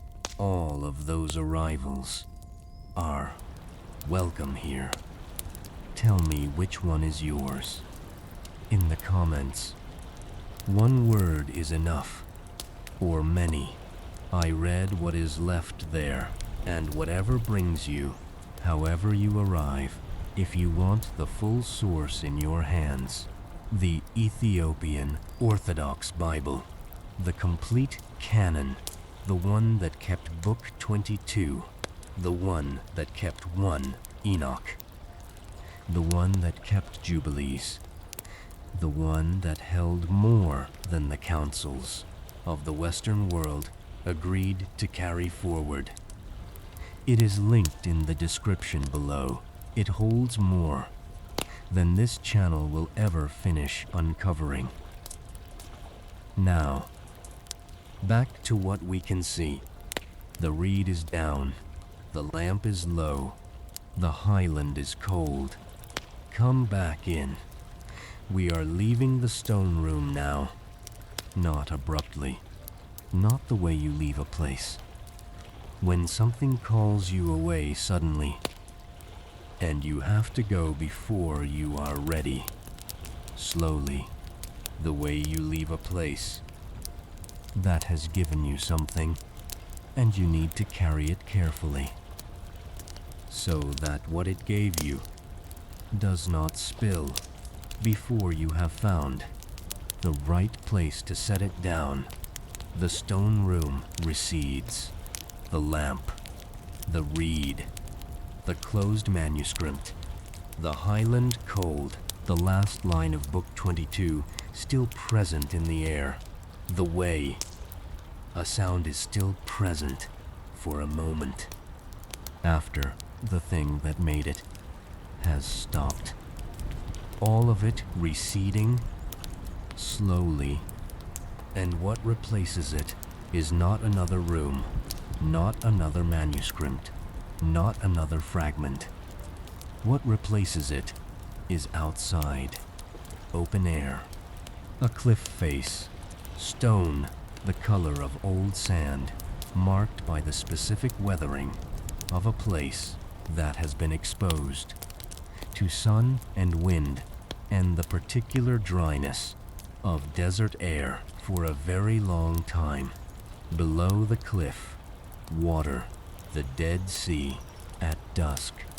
Not the Dead Sea of tourism, not the Dead Sea of photographs. The actual water, the actual flatness of it, the actual quality of the light on that surface at this specific hour when the day is ending. And the water is catching the last of the light and holding it the way water holds light, differently from any other surface. This is Qumran, the cliff above the western shore of the Dead Sea, in what is now called the Judean Desert, in the place where the rock has been carved by wind and time into something that looks almost deliberate, almost as though the cliff face shaped itself to contain something, and it did. The caves, high in the cliff face, small openings that do not announce themselves to the person on the ground below. You have to know they are there, or you have to be looking from exactly the right angle, in exactly the right light, for them to reveal themselves. And inside those caves, for nearly 2,000 years, sealed in clay jars, wrapped in linen, placed on shelves of rock by hands that understood that what they were placing there needed to survive longer than the people placing it. Manuscripts. The scroll dust is still on the hands of whoever carried them there, in a sense. That matters more than the literal sense. The dust of those manuscripts, the specific material residue of ancient writing preserved in a desert cave for 2 millennia, is part of what we have been handling tonight. Not literally, but in the sense that matters when you have spent a night with ancient texts and the traditions that kept them. You carry something from them. When you leave, a residue, a dust, something on the hands that was not there before the night began. The Dead Sea below is doing what the Dead Sea does at dusk, going still. Through the day, there is a surface movement, a texture on the water caused by the wind that comes down through the desert air and moves across the surface of the most still body of water on the surface of the earth Afaidu. But at dusk, the wind drops, and the Dead Sea becomes what it always was.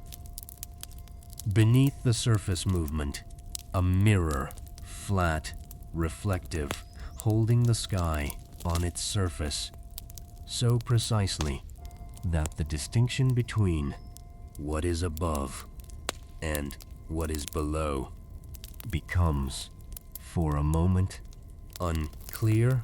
The cliff above the water, the caves in the cliff, the jars inside the caves, the manuscripts inside the jars. This is the world that kept what the world below it was not keeping. The Book of Giants, the Book of Enoch, the fragments that connected, the traditions of preservation across the ancient world and the Ethiopian highland, the stone rooms, the island monasteries, the scribal centers of Gondar and Lalibela, kept different things in different containers in a different landscape, but with the same understanding that some things need to be kept, even when the world outside has stopped asking for them. The air here at Qumran at dusk carries the specific dryness of desert air that has been heated through a long day and is now beginning its slow release of that heat back into the atmosphere. Not cold yet, not warm the way midday was warm.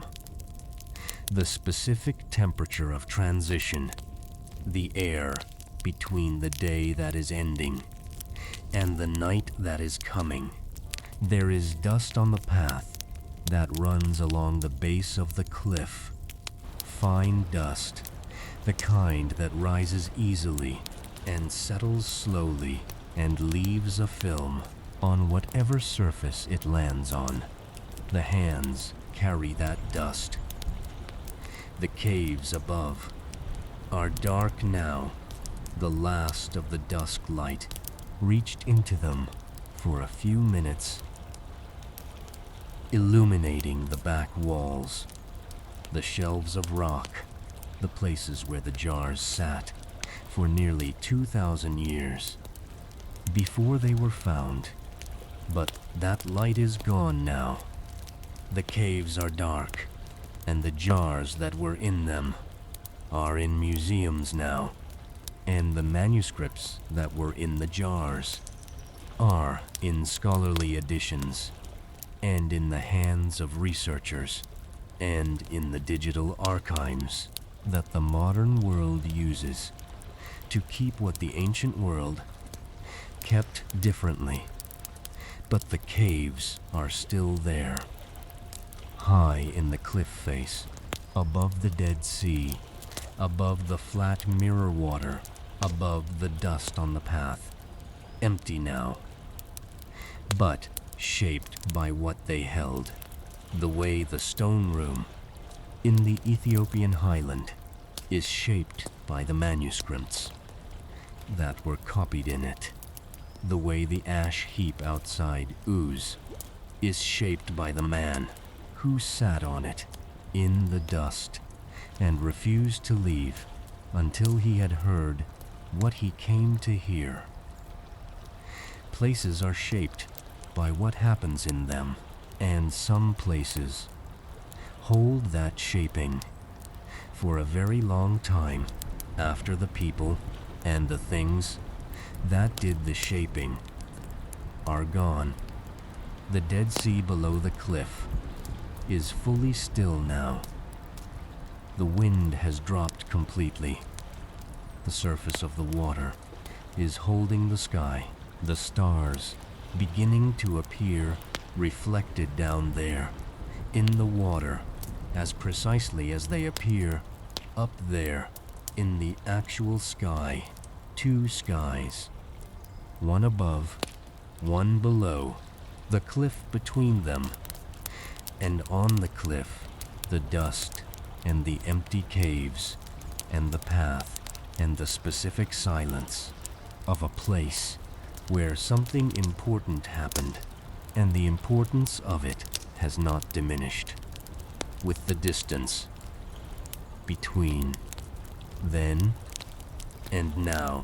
Your breathing has been slowing for a while now, not because I asked it to, not because the night required it, because that is what breathing does when the body has been still for long enough, when the effort of waking has been gently and persistently replaced by the effort of nothing, which is not effort at all. The body knows this transition. It has been making it every night for as long as you have been alive. It does not need your help. It only needs your permission. The cliff at Qumran is holding the last of the dusk light on its upper face. The lower sections of the cliff are already in shadow. The shadow is rising, slowly, the way shadows rise on cliff faces at dusk, not from above, but from below, as though the darkness comes up from the ground, rather than down from the sky, and the water below is receiving all of it, the last light, the first shadow, the stars beginning to appear in the mirror of the surface, one by one, without announcement. There is no sound here. Right now, the wind has stopped. The water is not moving. The path along the cliff is empty, just the cliff and the water, and the stars coming out in both directions, above and below, and the scroll dust still on the hands of whoever carried the manuscripts to the caves 2,000 years ago, which is to say, still present in the air of this place, in the specific silence that certain places hold when everything that happened in them is finished, and what remains is simply the place itself. The ash heap is behind us now. The stone room is behind us. The manuscript is closed. The reed is down. Book 22 has given what it came to give, and what it gave is in you now, not as information, not as theology, not as a set of facts about what the Ethiopian canon preserved, and what other traditions did not carry forward, as something quieter than any of that, as the specific residue of a long night spent in the company of an account that refused to be smaller than what it was actually about. The Job who sat on the ash heap and searched in 4 directions and found nothing and kept searching is not far from where you are. Right now, the distance between that ash heap and the place you are lying in the dark tonight is smaller than it appears from the outside, because the ash heap is not primarily a geographic location. It is a human location, the place where everything that was organizing your understanding of how things work and what you deserve and what the world owes you has been removed, or is in the process of being removed, or has not yet been removed, but you can feel the removal beginning. That place is where Book 22 lives, and it is where tonight found you. The stars in the water below the cliff are multiplying now. The sky above is dark enough that the stars are coming out in numbers that the early dusk did not reveal, and in the water below, each star that appears above appears again, reflected, doubled, present in two places at once, above and below, real and reflection, the sky and the image of the sky and the cliff between them, still, patient, holding its caves, its empty shelves, its scroll dust, its 2,000 years of keeping. The body is heavy now, not the heavy of burden, not the heavy of something pressing down from outside with more weight than the body can manage, the heavy of settling, the specific heaviness of a thing that has been held in place by the effort of waking and is now slowly being released from that effort, settling into the surface beneath it.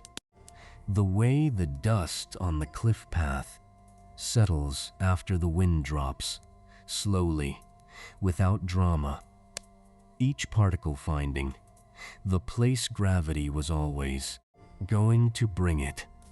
The hands are still, the jaw is loose, the place behind the eyes, where the day keeps its last tensions, is releasing them now, one by one, without your assistance. You do not need to help this. The body knows how to do this. It has been doing this. Every night, since the first night, it only asks that you stop holding the waking together long enough for the rest to move in.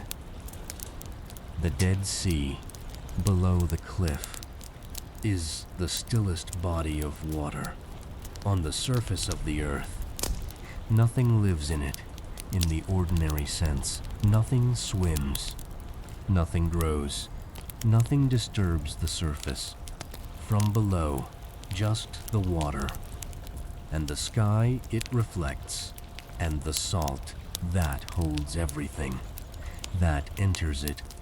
That stillness is not emptiness. It is the specific quality of a surface that has nothing to prove, nothing to become, nothing to move toward. It is simply what it is. Still, reflective, holding the sky without being the sky. Be that surface now. Not the cliff, not the caves, not the path with the dust, the water. Still, reflecting whatever is above it. Holding the stars in its surface, without reaching for them, without trying to become them, without needing them to be anything other than what they are, simply receiving what the sky is offering in this specific hour, in this specific darkness. The scroll dust is settling now. Everything that was carried into this night, the fragments, the Gi's words, the manuscripts, the stone rooms, the ash heap, the four directions, the whirlwind, the seeing of the eye, the named daughters, the last verse of Book 22, the untranslated word, all of it, settling, the way dust settles after a long journey, finding its level, finding the surface that gravity was always bringing it toward. Bon, the cliff is in full shadow now. The last of the dusk light has left the upper face, just stone and dark and the empty caves and the water below and the stars in both directions, above and below, multiplying in the silence that has no edges. Tonight, your breath is the slowest thing in this place, right now, slower than the settling dust, slower than the appearing stars, slower than the shadow moving up the cliff face. Each breath longer than the last, each exhale carrying something out that does not need to come back in. The night is complete, not finished, complete. The way Book 22 is complete, the way Job is complete, the way the closing formula of the Ethiopian manuscript is complete, full, holding everything it was always going to hold, nothing missing, nothing left undone, nothing waiting for your wakefulness. To keep it safe, the water is still, the cliff is still, the stars are still, above and below, doubled, patient, present, and you are still. The cliff is still here, the water is still here. The stars, above and below, doubled in the mirror surface of the stillest water on the surface of the earth, still here. I have been carrying this account for a long time, longer than one night, longer than the hours it took to walk through it with you. The ash heap, the 7 days of silence, the lament, the 4 directions, the friends and their frameworks, the whirlwind, the seeing of the eye, the last verse of Book 22, the untranslated word. I have been carrying all of it for a long time, and tonight I am going to set it down, not because it is finished. It is not finished. These accounts are not the kind of thing that finishes, because the setting down is part of what the carrying was for. You carry something carefully across a long distance, and when you arrive at the place where the person who needed it is waiting, you set it down.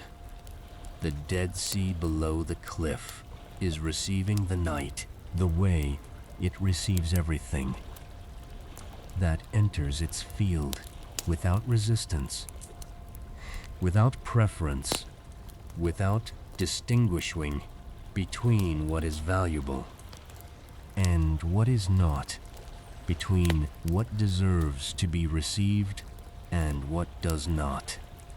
The night comes down, and the water receives it and reflects it back and holds it on its surface for as long as the night lasts.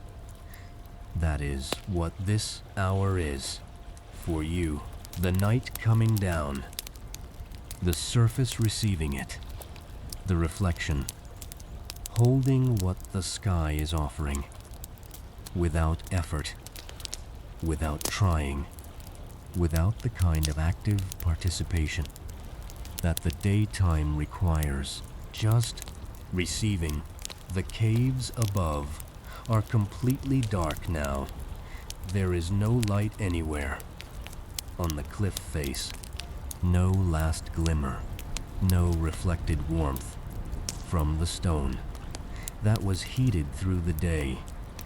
Just rock and dark and the specific texture of a place that has been keeping things for a very long time and knows how to be quiet about it.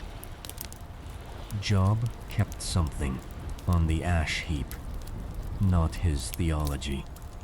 His theology was challenged by everything that happened and rebuilt into something he had not previously had words for. Not his certainty. His certainty was stripped by the whirlwind, and what the whirlwind asked, and what the whirlwind showed him about the size of what he thought. He understood not his case. His case dissolved in the moment the seeing of the eye replaced the hearing of the ear.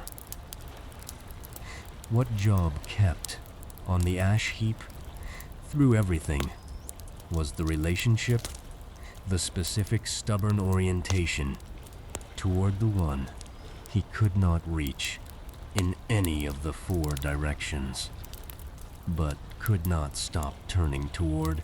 He kept turning toward, even when the turning produced nothing he could see or hold or use. That keeping is Tə'əgəśt in its truest form. The scribe in the stone room kept something too, not the manuscript, although he kept that carefully, line by line, reed stroke by reed stroke, through the long hours of the highland night. Something underneath the manuscript, the understanding that what he was copying mattered in ways he could not fully articulate.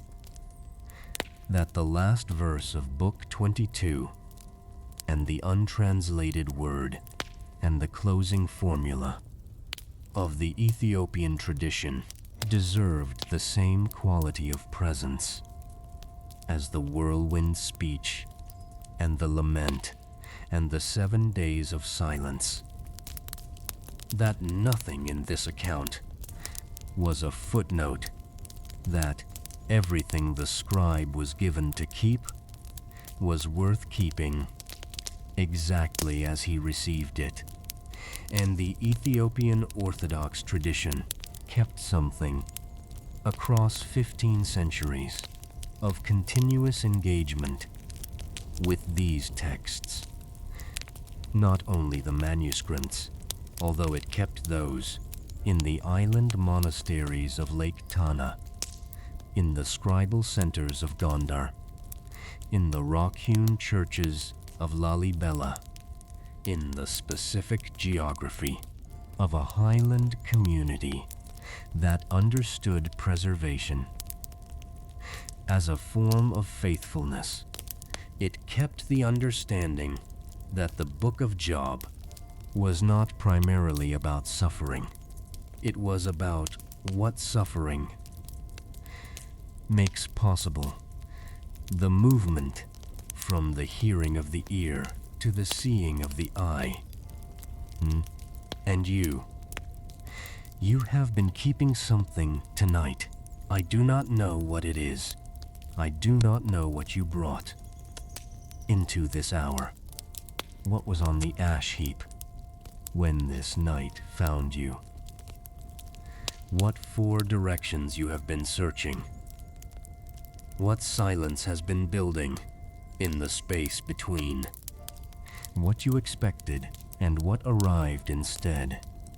I do not know any of that, but I know that you are still here, and that the still here means something. The water below the cliff is so still now that the line between the water and the reflection of the sky in the water has dissolved, not disappeared, dissolved. The way the boundary between waking and the thing that is coming is dissolving right now in you, not gone yet, dissolving, the edge becoming soft, the distinction becoming less important than it was an hour ago. The body on the surface beneath you is heavier than it has been all night. The good heavy, the settled heavy, the heavy of a thing that has been held in the posture of waking for a long time and is now slowly being released from that posture into the one that the night prepared for it. Muscles you forgot were holding, releasing. Places in the body you did not know were braced, softening. The jaw, the hands, the place where the shoulders meet the neck, all of it settling slowly. The cliff at Qumran has been standing above the Dead Sea for longer than the manuscripts that were kept inside it. The stone was there. Before the jars were brought, it will be there. After the last scholar has finished studying what the jars contained, the stone does not require the manuscripts to have a reason to stand. It stands because that is what stone does. In the place where it was put, patient, indifferent to time, in the way only stone is indifferent to time, holding its shape through everything that passes over it and around it and through it. You do not need to hold anything together tonight, not the account. The account is finished, not the fragments.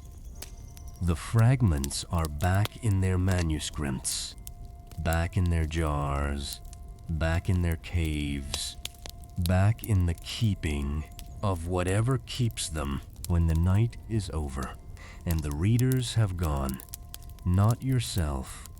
The night will hold you, the way the cliff holds the caves, the way the water holds the stars, the way the stone room holds the silence of the finished work, without effort, without requiring anything from you, simply by being what it is around you.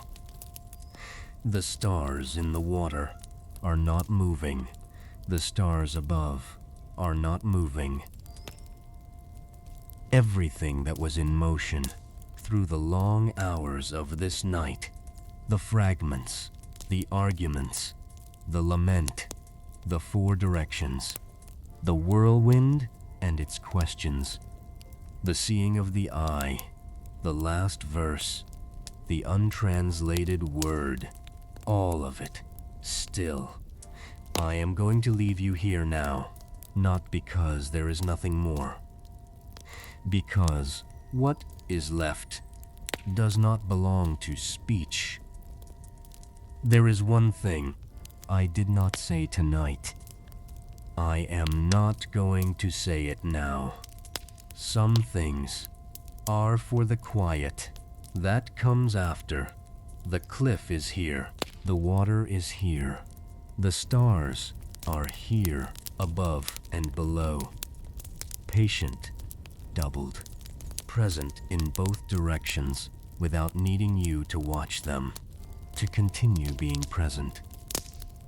The ash heap outside Use is somewhere behind us now, in the geography of tonight. The stone room with the lamp and the reed and the closed manuscript is somewhere behind us. Book 22 has given what it carried, and what it carried is in you now, settled, the way scroll dust settles on the hands of whoever held the thing that carried it. You held it tonight, and it is yours now, in the specific way that things become yours when you have stayed with them long enough to let them change the shape of something inside you. The water is still. The cliff is still. The night is still. And you are still. The account is finished. The reed is down. The lamp in the stone room at the highland altitude, above the cold plateau, above the grass that stopped moving when the wind dropped, above the valley that holds the last warmth. After the day is done, has gone out, the smoke from the wick rises for a moment in the dark, and then dissolves into the air of the room, and the room is dark now, and the manuscript is closed, and the last line of Book 22 is resting in the dark on the low wooden surface where the scribe set it down, keeping what it always kept in the silence that followed. Every night that a lamp burned beside it, and someone stayed long enough to reach the end. Rest now, the old ground will hold